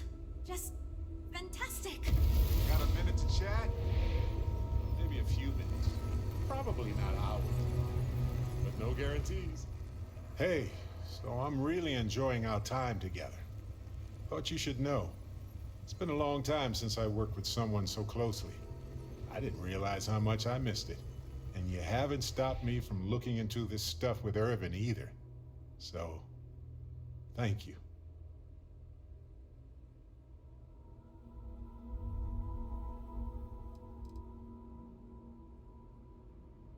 Well, there's a school of thought that you shouldn't go chasing ghosts. And they're probably right. Ghosts are spooky. But maybe this isn't that kind of chase. And Irvin's case is far from dead.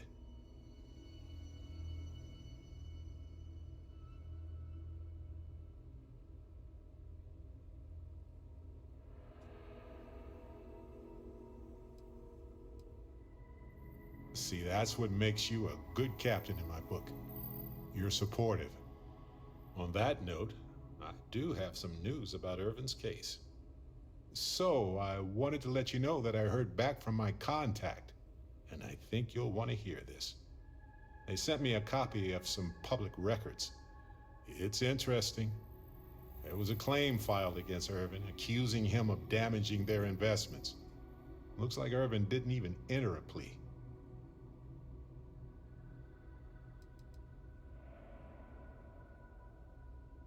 Some of Irvin's paychecks were seized, as well as any assets that weren't under joint ownership.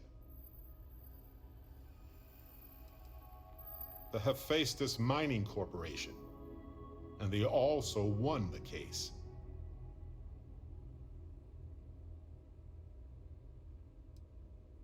Well, if it was Irvin, I do want to understand that, because I just can't believe it.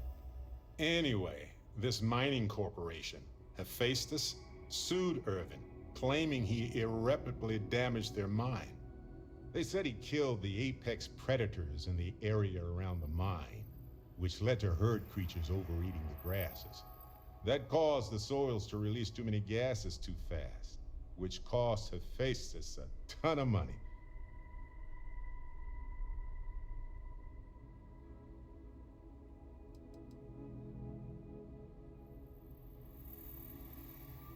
They claim the creature he killed was a critical hive species that caused a cascade effect when they were killed off.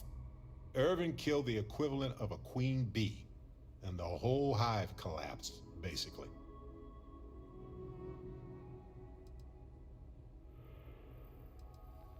Thank you.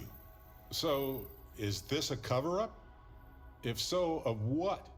And why did it involve Irvin? So anyway, according to the court documents, there was a witness for the defense, who was a no-show too. Then Hephaestus won by default. They tried to take his apartment, but because it's in my name too, they couldn't.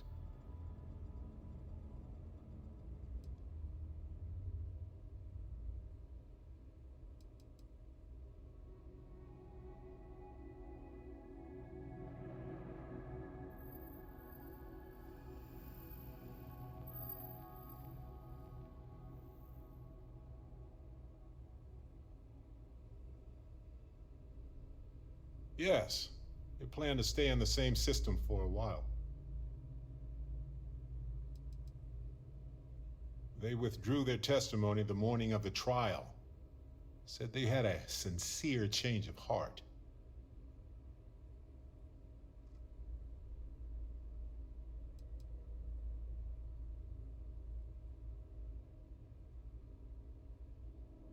I didn't know he bought it. Must have been a better deal than renting for the time he was there.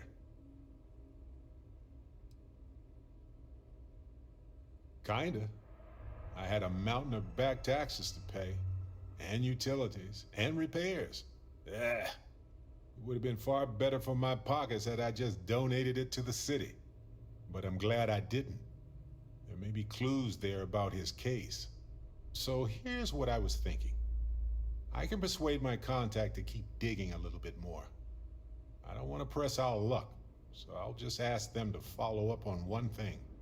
Should I tell them to investigate the company more, or look into the witness instead?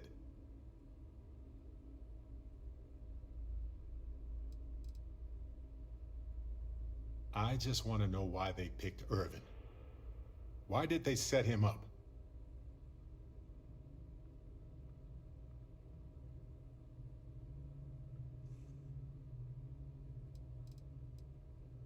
I wonder what his real reason was for retracting his testimony.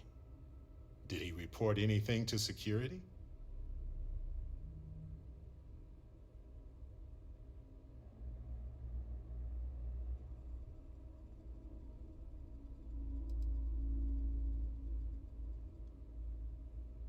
Might as well, right? I suspect they threatened him, and that's why he didn't testify. But it would be good to know. You know, this investigation is time-consuming, but it's also pretty cathartic. And who knows? Maybe if we solve this case, it'll mean a better future for Gagarin. but that's thinking too far ahead. Anyway, Captain, thanks for checking in with me.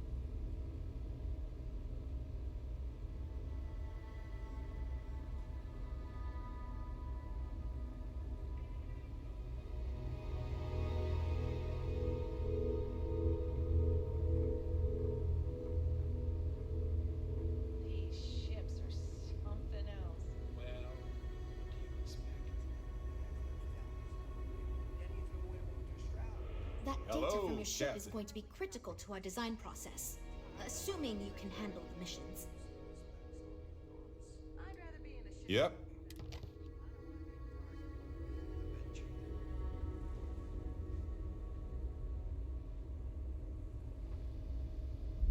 I'm wondering if we need another chef in the kitchen. Then again, I hear Walter brought you in to finally make a decision around here.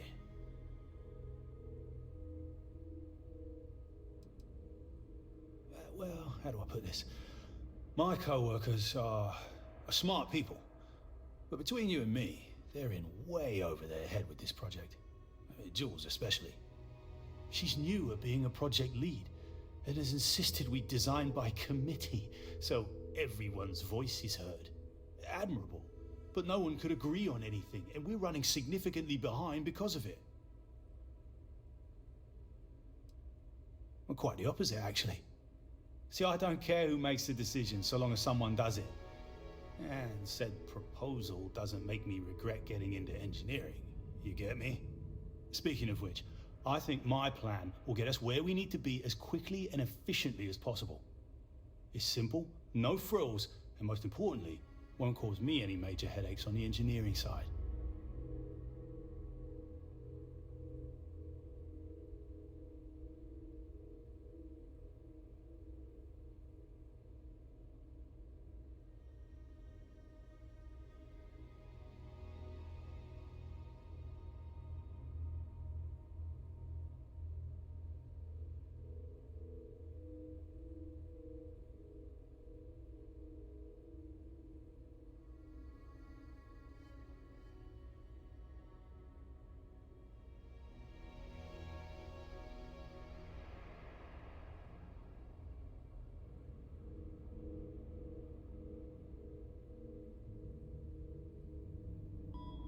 Good thing we ain't in a big hurry, right?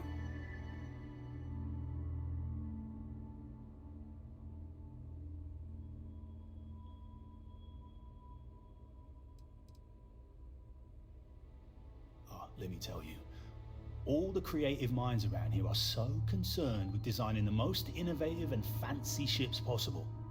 They never stop to think about the kind of work it takes to do that in a reasonable time frame. Yes, we're engineers.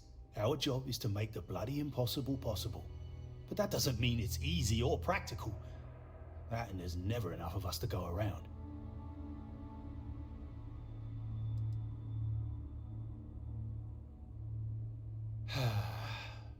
Couldn't figure it out from the engineering talk? I'm an engineer, mate. It means I'm the one who's got to put together all these plans and actually make the bloody ship fly. Been doing it for going on 25 years at various star yards. They still haven't realized this place would fall apart if not for me. Instead of letting me get to my work, they keep giving me fancy new titles and got me tied up in endless meetings like this one.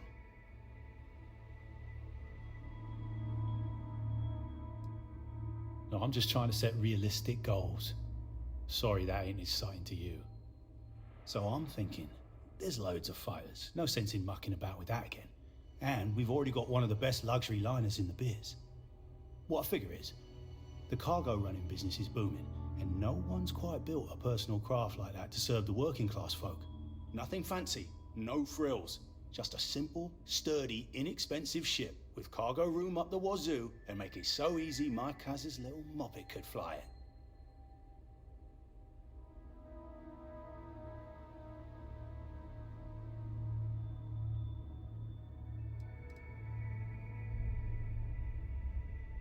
Our objective should be to build a huge ship with plenty of cargo room while keeping the costs low. Doesn't need fancy equipment, just the basics. Basic weapons, basic defenses, basic scanners. You get the idea. If we go with a design like that, I can focus on quality construction and the ship will practically sell itself.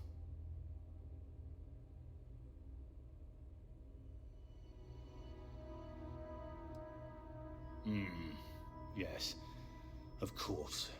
Zhuzh it up, just enough to disappoint me even more when we ultimately end up choosing something ridiculous. Thanks. I assume you mean the company and not the people. Because even if I didn't already think so, I'd tell you that both Walter and Issa are great. The company is still kind of young as far as Star Yards go, but it seems to be going in the right direction, despite what it may look like. I've been doing this for a while at other Star Yards, and so far, we're avoiding a lot of the mistakes some of the older corps have made. Yeah, that's me, innit? Been here since the start of the company. Done engineering for going on 30 years total. But I keep telling them, it's senior, not lead engineer. I've got no interest in being lead. Too much management, not enough tactile work. And yet here I am. Resigned to my fate on the R&D team. Yeah, but I keep telling them. Nope, not really. I like to think I don't have the ego for it. I've got nothing to prove, and I don't rightly care to make my mark on the industry.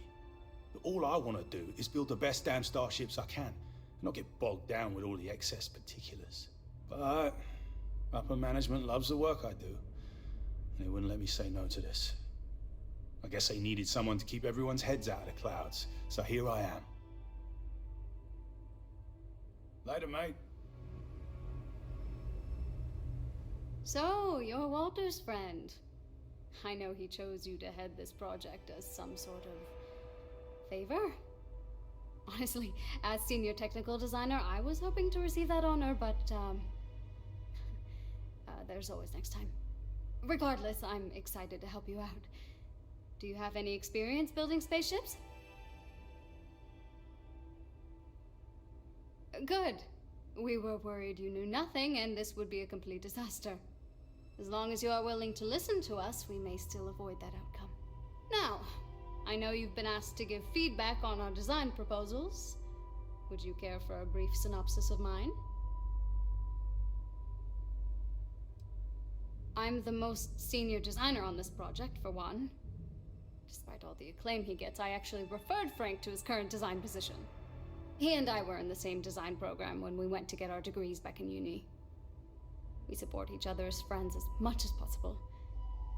Even when we disagree. I love my job here. But I dream one day of working for a small startup or running my own design firm so I can work on custom ships instead of mass-produced products. Of course. But first, let me ask you this. What pilot demographic is currently being underserved by the current starship market?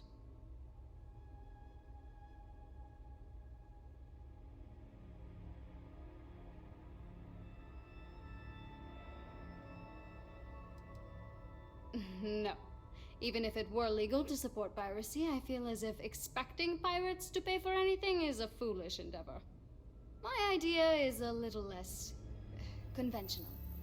I believe we should invest in making a dedicated exploration ship, marketed towards citizen scientists.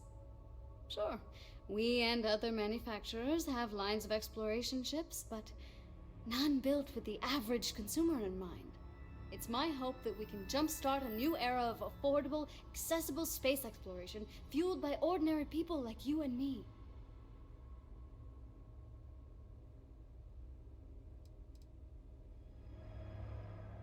I'd start with a small ship profile. It won't need much storage or passenger capacity. Then, of course, you would want an advanced grav drive to reach deep space and plenty of energy for extended flights. In order to keep costs down, it likely doesn't need expensive weapon systems or defensive measures. It won't need those where it's going. And of course, high-end scanners and other scientific equipment is a must.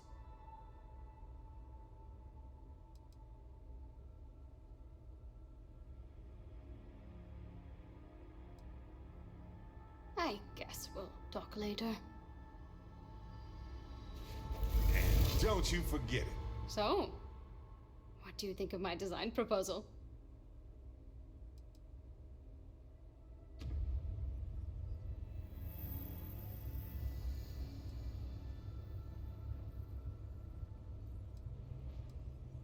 Yeah, that's what Jules said too. But at least that gives me something to think about. Thanks. I'll refine the idea and propose it next time, I guess. Why do I feel like answering this could be a trap coming from someone who was sent here by Walter to step in and take over our project? It's not like I have anything to hide.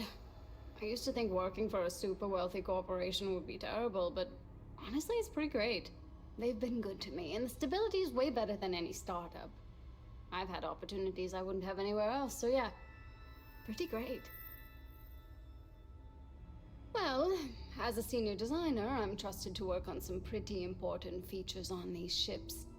Most of my work is on the technical features, designing them to be more user-friendly. Computer systems like navigation, targeting, you name it. It may not be as glamorous as what Frank does, but without me, these ships would be almost impossible for the average consumer to actually use. See you around, I guess.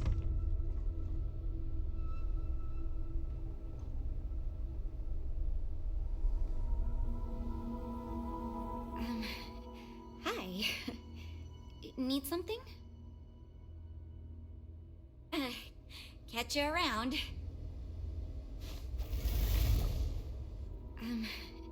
Hi.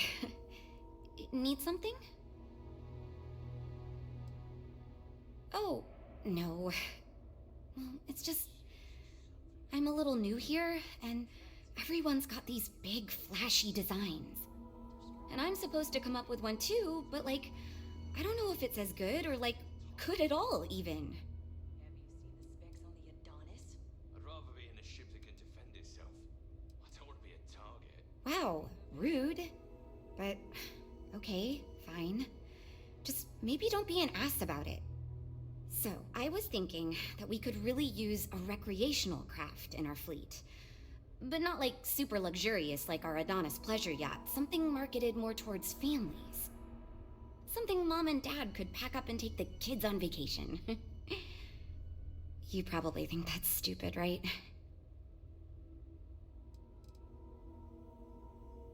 I haven't thought of all the details, but I'd imagine lots of passenger space would be a top priority. A mid-sized ship with enough room for one, or maybe even 2 or 3 families to spread out and relax. I don't think it'd need any fancy weapons or scientific equipment, so it should be pretty affordable. Families don't want to spend a fortune, so keeping the cost low will help guarantee plenty of sales. I used to go off-world camping with my family when I was a kid. The other families we met always complained their ships weren't quite adequate for family vacations. They never had enough room, and the kids would always fight. I've done some market research, and no ship manufacturer seems to be making ships for things like this. Which means even if the demand is low, we can fill this niche and still sell a lot.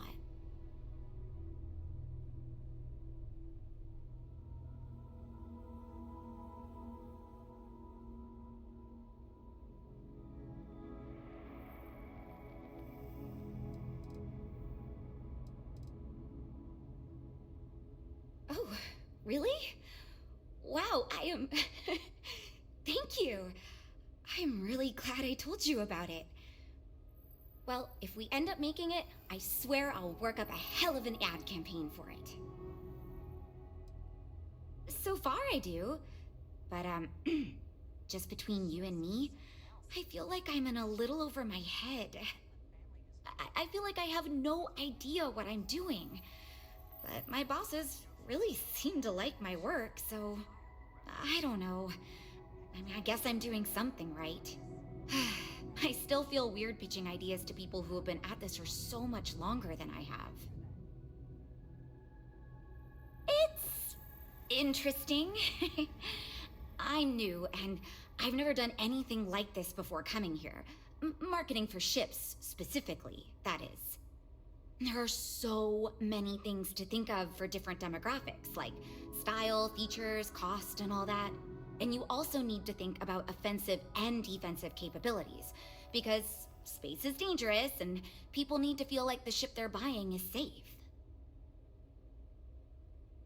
Yeah, I've only been here for a few months.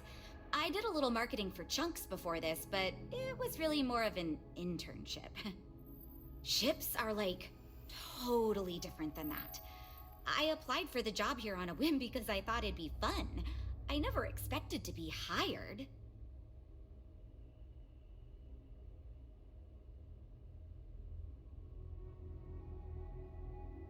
See you later.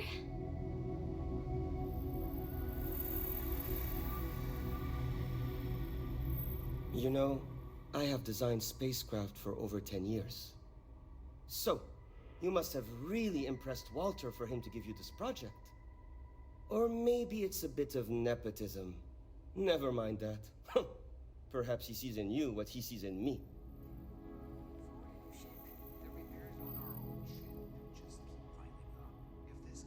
I guess you weren't interested after all.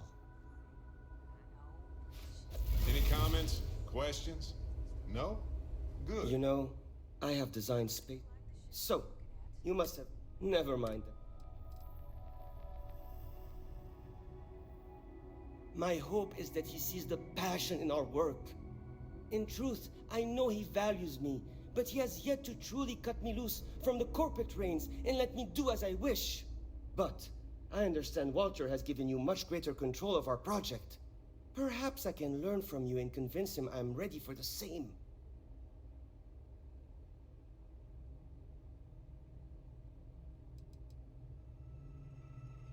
As a designer, I see the beauty in our craft and deliver that to the consumer.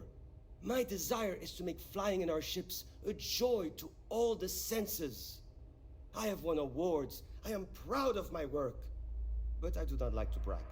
Rather, my goal is to change the board's perception of employees like myself from mere cogs in the corporate machine to value us as artists and let us do as we please.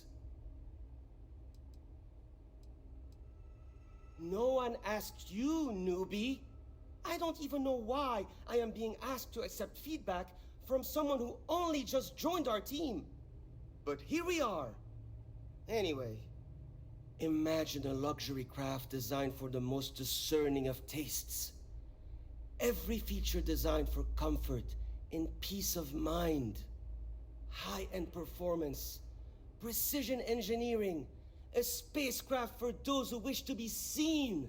This will be the most elite personal craft on the market.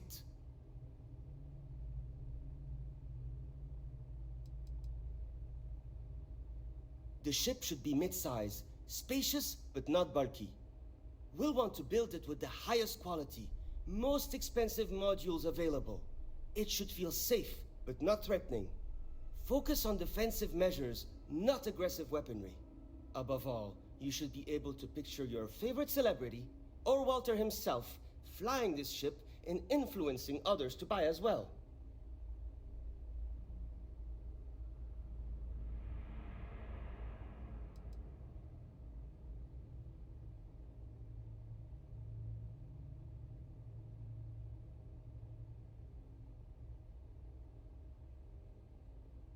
I'm sure such ideas have been featured in the top trade publications.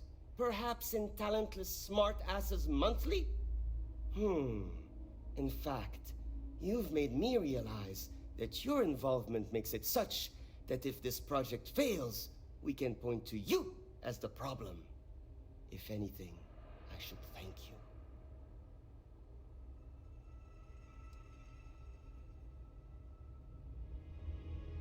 Because I am the lead designer on the project, it is literally my job to design it. It is frustrating because I keep getting pushback, and Jules has this idea that we will make a better product by designing it all together. Since everyone has equal say, it led us to a standstill. It was much easier before. Maybe the venture then. Just because I do not like how corporate we have become doesn't mean I don't like getting paid. Besides, with every successful ship I design, I believe I can influence the company to shift away from typical corporate bullshit and back to taking risks by pursuing art and innovation. Then again, here we are. 2 words: conspicuous consumption. Are you familiar with this concept? Of course not. It's when someone buys something expensive, mostly because it is expensive in an effort to show off their wealth to others. So, if we target what the wealthy elite and celebrities want and sell the ship at a premium, they will buy it, and others will follow in order to be trendy. Imagine a star like Borealis is seen getting out of one of our luxury ships. Everyone is going to want one so they too can feel like a celebrity.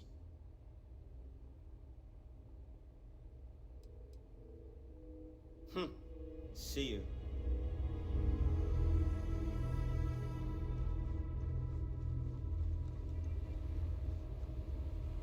I can't believe Stroud pulled this off. I came out of curiosity, but some of these...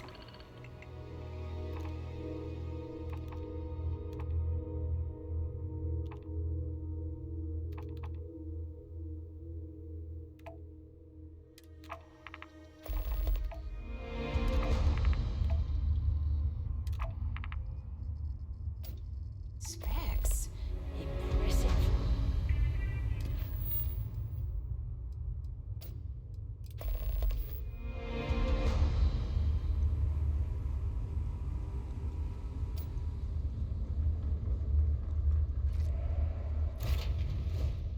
Hard to believe.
Glad to be a part of the team.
was shaking. All systems looking good, boss.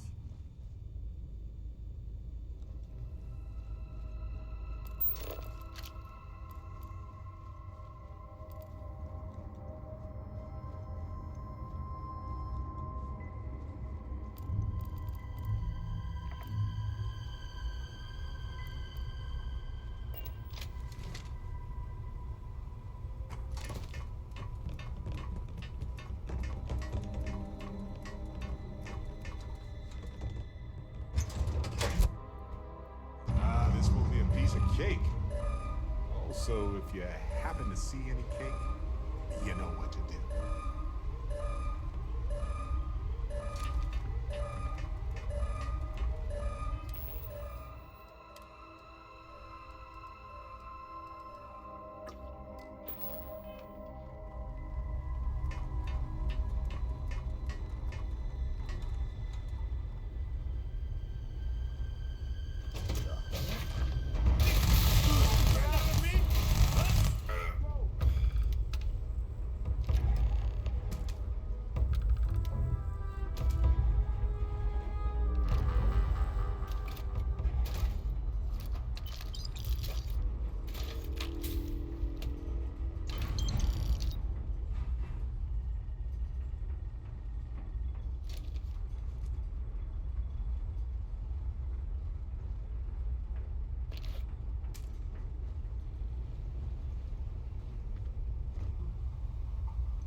carrying a lot.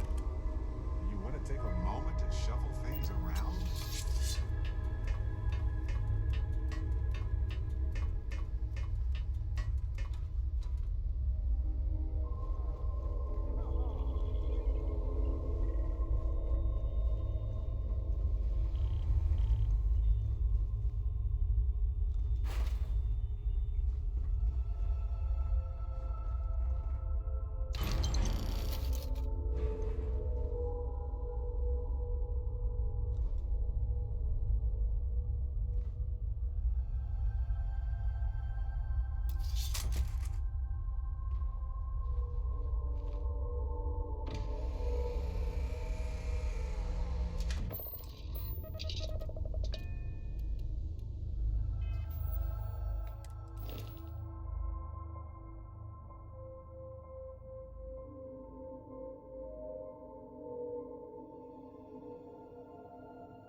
Irvin would have loved to work on a planet with this kind of life.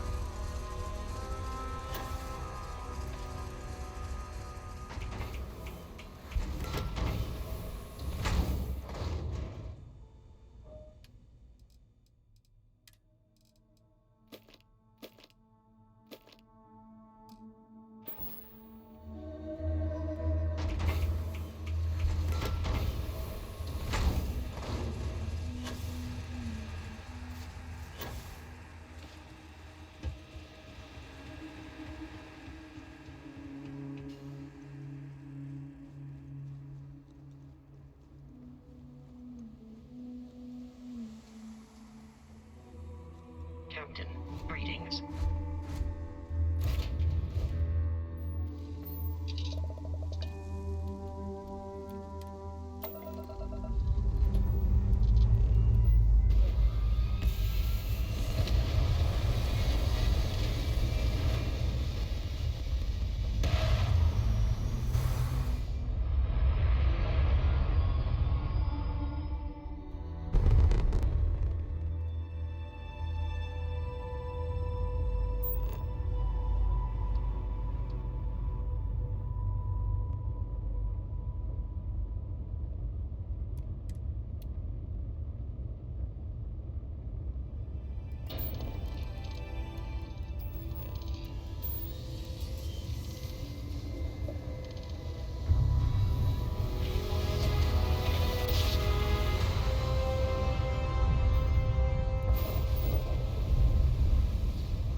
Hello.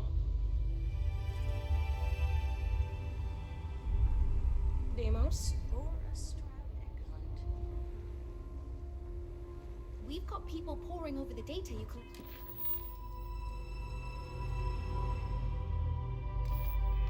As we speak.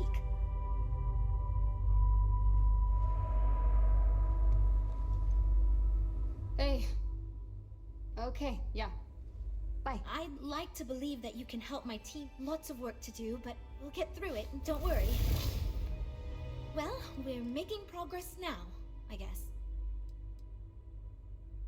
The ship design is, you know, it works in some ways. In others, it's, you know, probably fine. But it might have a touch of feature creep. But it looks, you know, nice. So you managed to complete a couple different missions. This will give us lots of data to support building a ship that can tackle a variety of scenarios. Of course, if we build a ship like that, we may need the kitchen sink budget, but we'll see. Thanks for your help.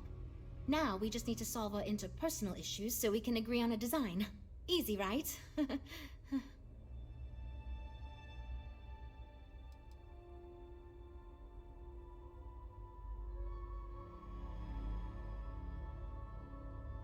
Because I'd be lying if I told you it wasn't, and as long as I'm being honest, it's kind of my fault. I had this idea that we should all collaborate on the design because I thought it'd give us the best results, and I'm not willing to give up on that idea. But it's made this challenging because it made everyone equally invested and no one wants to give up anything. You seem awfully confident for someone who doesn't know how long we've been dealing with this. I've tried everything I can think of besides some sort of hokey team building exercise. So, what do you think you can do differently?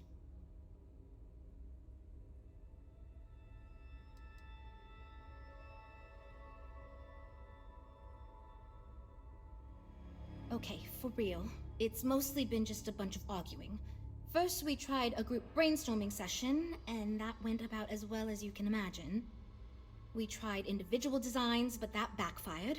We've had meetings focused on individual aspects of the ship, and that just prolonged the process. I could have put my foot down and made a decision, but then I'd be giving up on my idea that collaboration will build us the best ship. That, and I don't want anyone to resign because of me.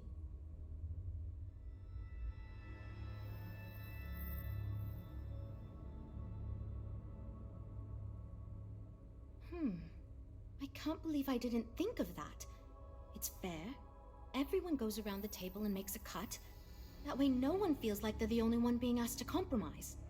This should drive us towards a more focused design. And since Walter asked you to take the lead on this, I don't have to be the villain here. So you're sure about this? Great! Let's get ready to disappoint everyone equally. Frank, please. Everybody, listen. Let's give this a chance, okay? Okay. Well, here goes nothing. Okay, everyone. Our friend here, remember, not me, has decided in order to move forward, we're going to go around the table and everyone is going to give up one major aspect of your design. It's the fairest way to do this, and ultimately, I think it's going to make our collective design choices a lot easier. Who wants to start? Okay, fine. I'll go first. I'm willing to cut some of the included hardpoints.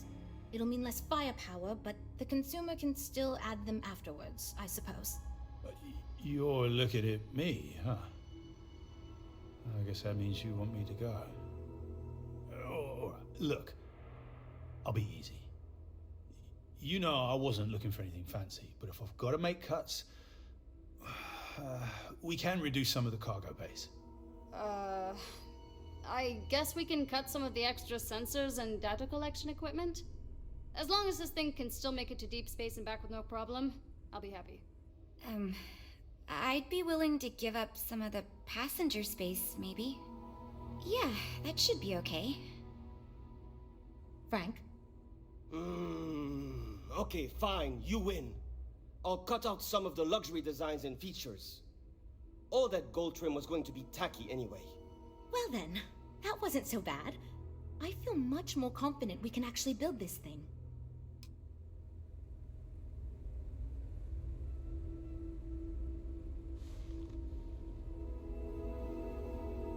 Okay then, what's up? Bye. This is going great. Just fantastic.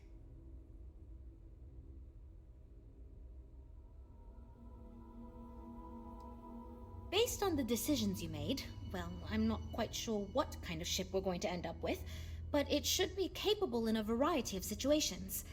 It sure will have a lot of stuff to it. I hope not, but it's possible. If the ship sells well enough, the board will have no problem increasing the budget next time. The data you gathered for us will last a while too. And I think I picked up some useful techniques from you to help us work together better. This ship's going to be big, and it's going to have the best components available. I'm sure it'll be very capable of handling any situation thrown at it. This thing is going to be a beast, and I don't know how we're going to make it look halfway presentable. My only other concern comes down to the sticker price and how we're going to actually sell such a monstrosity, but that's marketing's problem now. Poor Nev. Now that we've addressed all our issues, we can move forward, finalize the design, and get this into production pretty quickly. If you could do us a favor and let Walter know that we're back on track, I'm sure he'll be thrilled. Thanks for your help.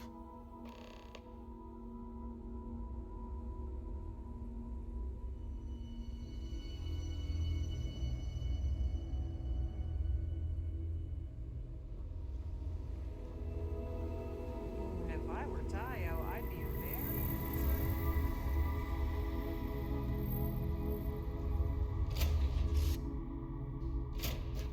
Look at this place. Home.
Everything looks good at my station, Captain.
Every time I return, it seems like the city's a bit more crowded.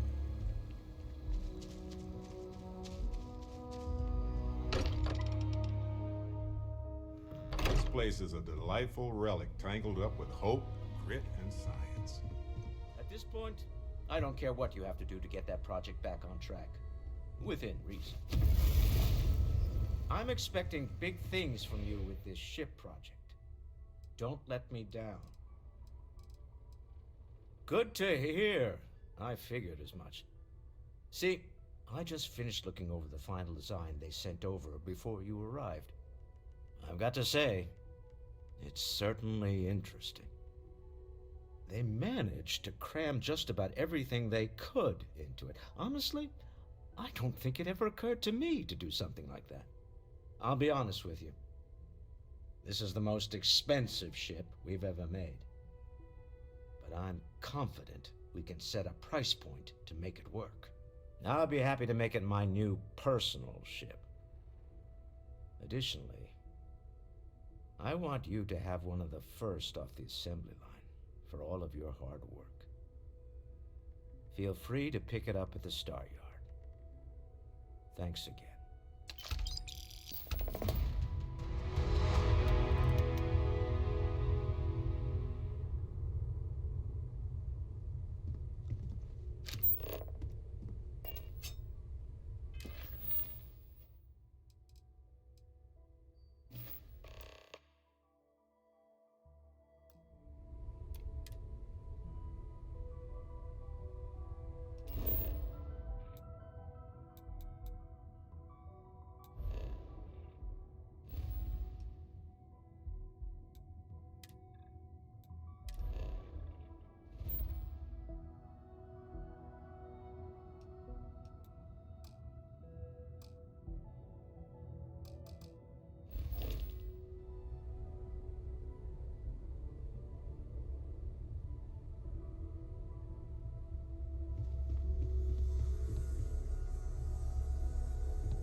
Burning helium across the far reaches is dangerous work. Would have told you to gear up even before we knew we had competition. Find myself thinking of the fleet. You know you can take a mark, you don't open comms. It's all storm and fire and sifting the wreckage after it's over. But if you're not so sure, you play the bully's gambit. Hope they don't challenge the threats you throw at them. Sound familiar?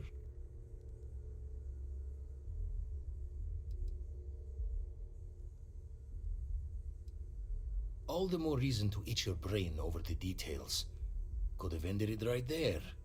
They chose not to. A striker lurking in the shadows has good reason to hide. Won't be easy to drag them into the light.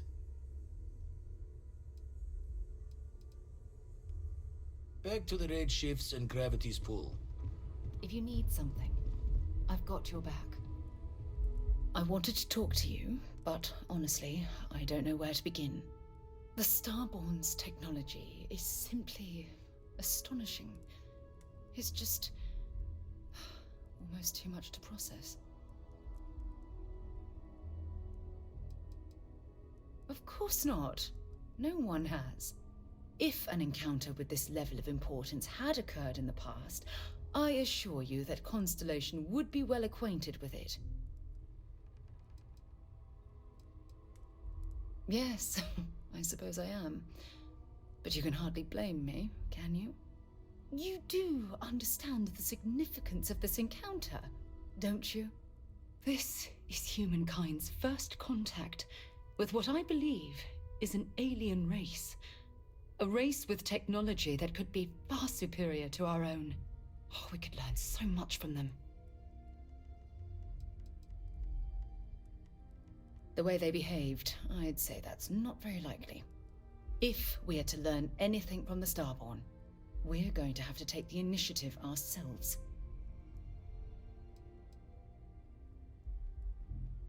Oh, I do. More than you'll ever know. Can't be a coincidence that these Starborn suddenly appeared after your experience at that temple. We know they're here to lay claim to the artifacts, but what's their true motivation? What aren't they telling us?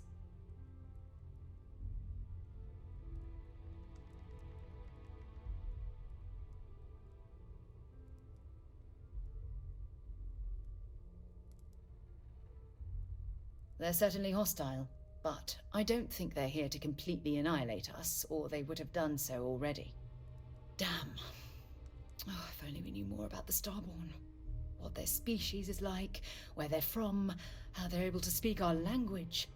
I feel like a cadet on my very first day aboard a spaceship. My mind is absolutely swimming with questions.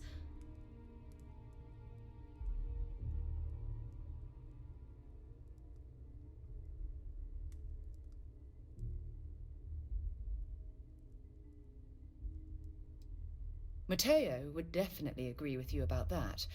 Myself, I'm not so certain. Their name alone, Starborn. There's some type of hidden meaning there.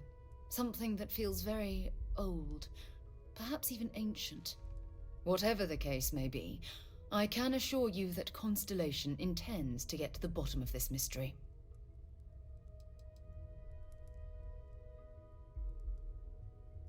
I'm not really sure. Scientifically speaking, we're all born from the stars. Most of the chemical components of our body, carbon, oxygen, sulfur, are exactly the same as those manufactured by internal stellar reactions. Now, ask someone like Matteo the same question, and he'd probably give a more theological answer. But hey, it's all a guessing game anyway.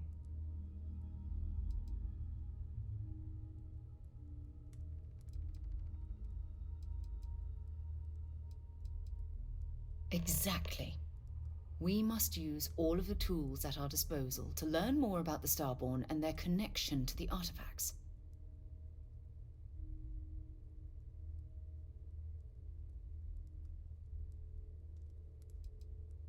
I'm grateful you feel that way. And don't worry, I promise to be careful. You know, it's funny. When I was a little girl, I'd lay on the ground and stare up at the stars. I was absolutely convinced they held a secret. I'd remain there for hours in silence, eyes closed, listening, waiting for the secret to be whispered in my ear. This encounter with the Starborn is that moment to me. The stars are finally whispering, and I need to hear what they have to say.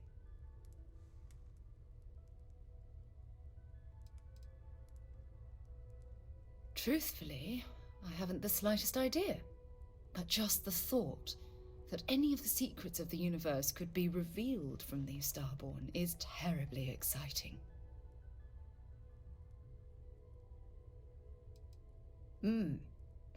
Although I'm flattered that you think of me that way, there's a time and a place for that sort of talk.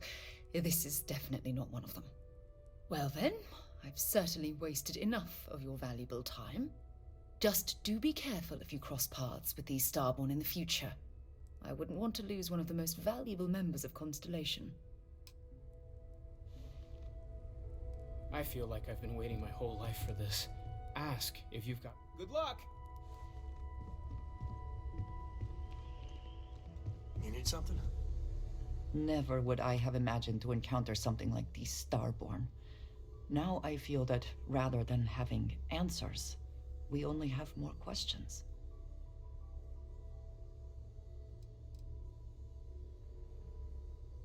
After all that we have seen, I am not sure that we are not. Regardless of how impossible they may have seemed before now, I must say that I do not like being threatened by anyone.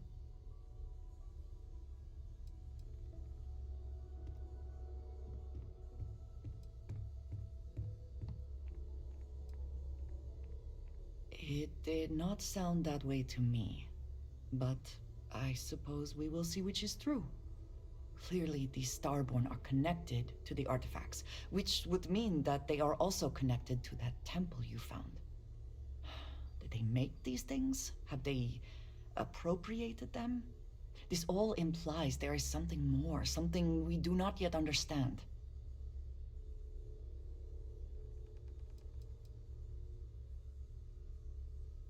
I am never worried, cautious, perhaps. It has always been necessary to prepare for the unexpected. This is just a bit more unexpected than usual. It seems to be how... All right, then. Never would I have imagined to encounter something like these Starborn.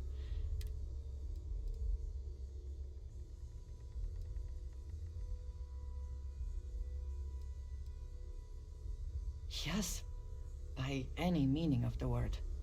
Regardless of how impossible they may have seemed before now, I must say that I do not like being threatened by anyone.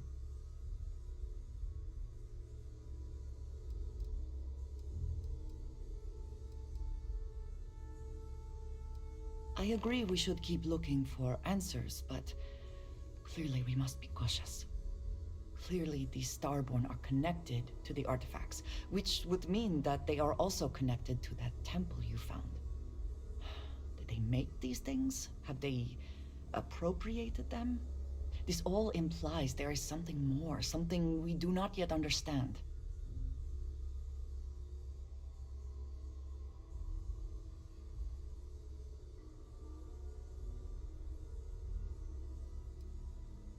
Yes. Given our first interaction with them, that seems likely. We will need to be on our guard from now on. They seem to know much about us. Perhaps we can learn more about them to make it even. We should return to our search then. There's still so much to do.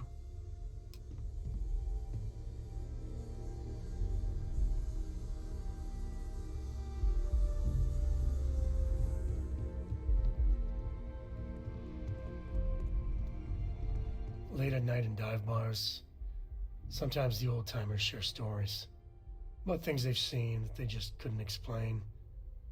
Ghost stories, if you will. I've heard of things like the Starborn before. But they're real. Honest to God, real.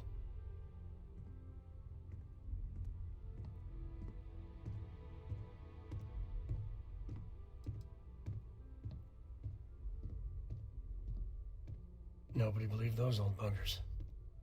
So the obvious question is, what the hell are they? Everyone's gonna be thinking aliens, but maybe not. Their ships were incredible, but they still felt like ships. They had engines, weapons, I think I even made out a grav drive. If they were really alien, I would just expect it to be more alien, you know? I mean, it could be some secret Freestar Varun or UC tech, but I don't know.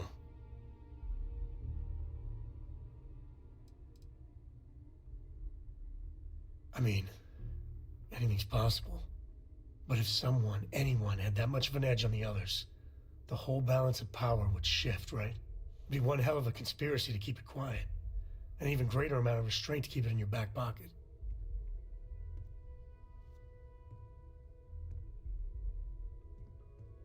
Exactly. I'm gonna throw out another wild stab in the dark theory. Maybe they're from outside our known systems. Here's the hypothetical. Centuries ago, some brainiac scientists decide to play settler. But they go way, way beyond any place we've ever been to set up stakes. Once they get there, they make a few lucky breakthroughs, and their science just snowballs from there. I could see them getting further, faster, and hence become the Starborn.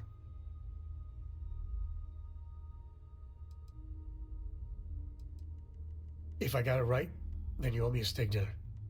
One way or the other, we are not alone. And that's both exciting and terrifying.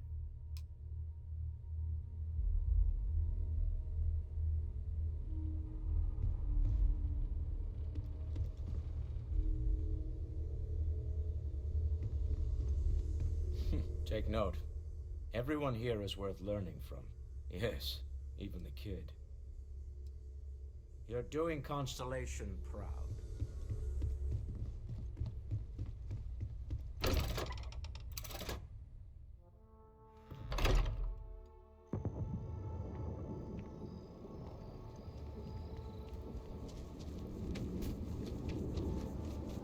By the way, Captain, Sergeant Uni.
just doesn't add up. Spaceport has anti-Xeno protocols. How the hell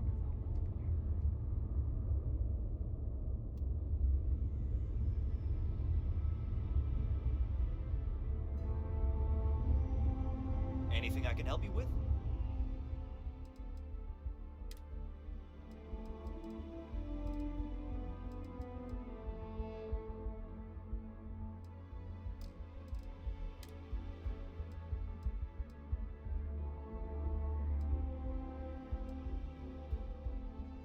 You're gonna wear yourself out if you carry all this stuff.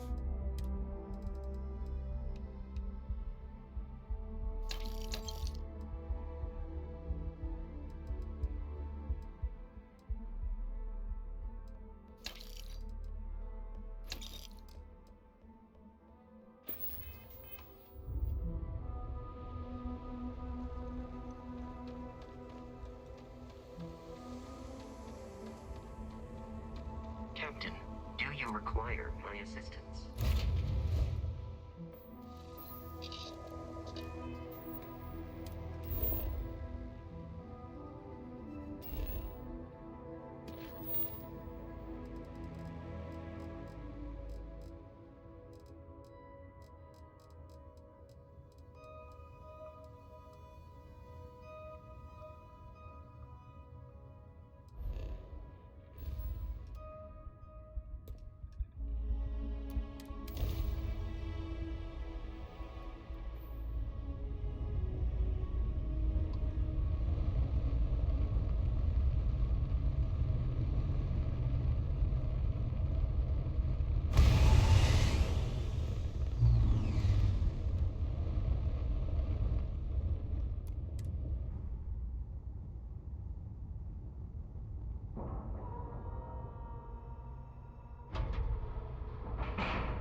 Captain, it is pleasant to see you.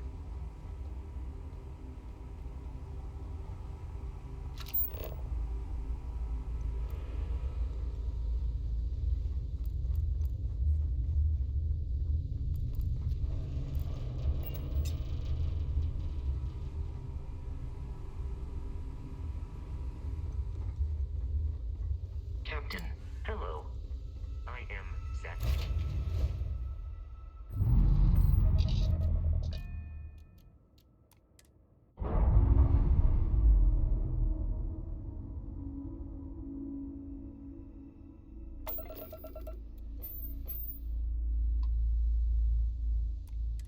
Welcome to Stroud Eklund Star Yard. Permission to dock granted. Stroud Eklund is open for business. Come aboard and let's see about getting you a solid upgrade.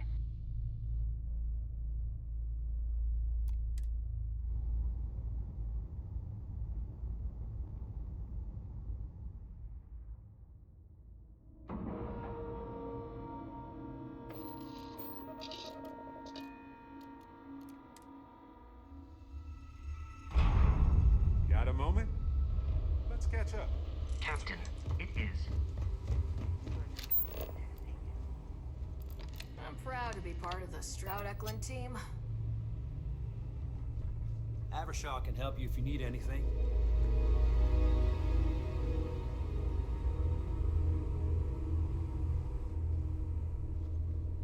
Nice to see you. Well, I think you'll find we have some tempting options for you.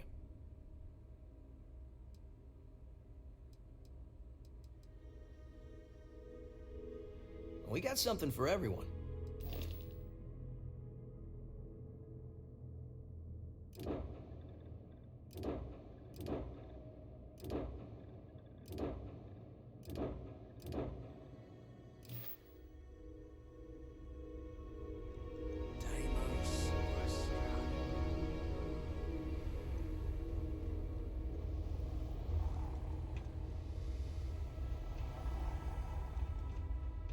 Everything's so new here.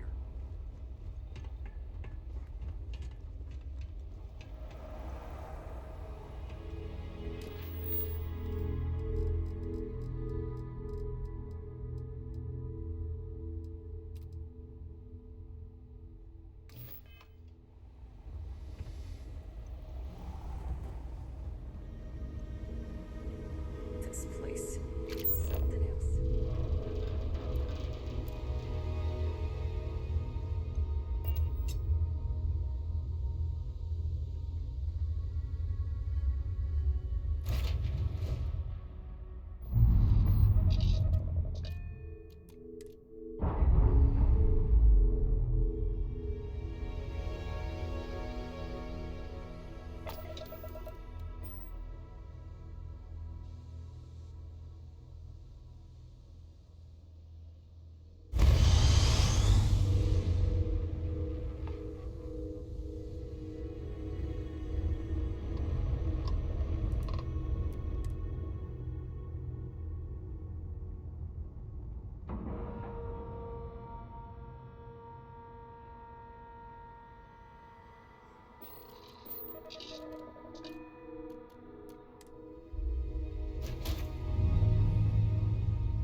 If you have time, I've been thinking about some things.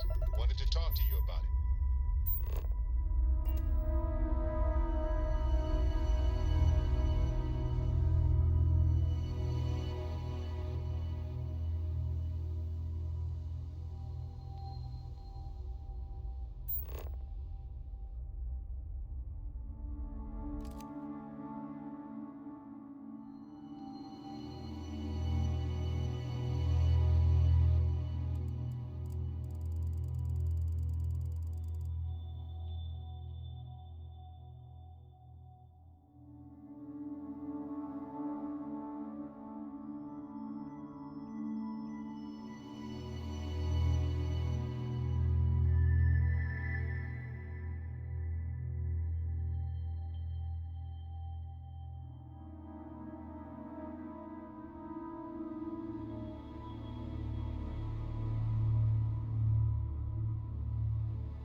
You know, I needed this.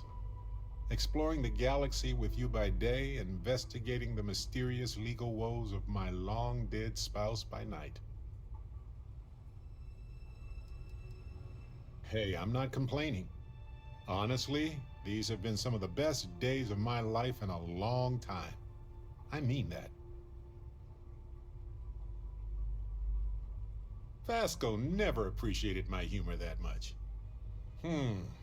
I was just remembering how I'd pour my heart out to Vasco so many times. I told him all about Irvin. He showed me a chart of how sad I should expect to feel. Sure, folks from the lodge, folks from my past. I've got friends when and where I need them. But traveling with you has been different. We're more of a team. It feels stronger. Why not? Trust me, I've talked to way less sentient humans before. Vasco's just fine for most conversations. He was really hoping the visual presentation would help. It did not. Oh, we got to point B many times just fine. Top-notch co-pilot. Would recommend him to anybody. Anyway, I'm glad you're here right now because we have things to discuss about Irvin's case. I heard back from my contact. Turns out the witness was threatened until he withdrew his testimony. And thanks to our contact, we now have the receipts. No, my contact does for now. I trust them. We worked together a long time ago. And it depends on what I want to do with all the proof, if anything. My contact has an audio log with the identity of the speaker verified, time-stamped, everything.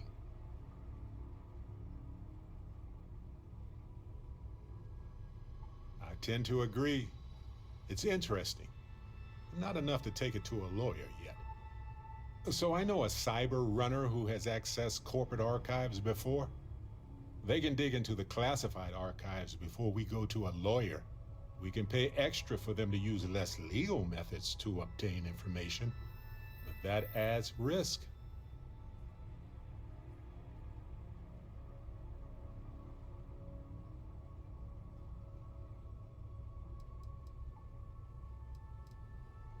Oh, good call. I'll relay that to them.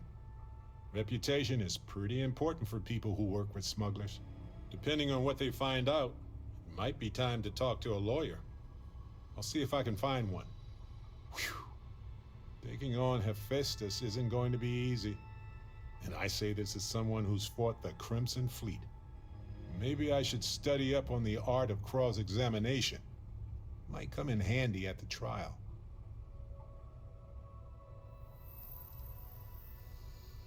Well, my long-lost cousin had this farmstead that was taken over by pirates.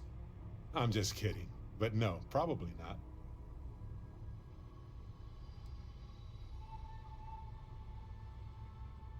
Objection, Your Honor.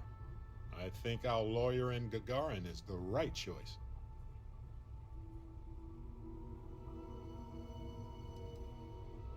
Whew, that's a relief. I'm a physicist. Courtrooms are not my natural habitat. Anyway, let's go adventure while we wait on the cyber runner to get back to us.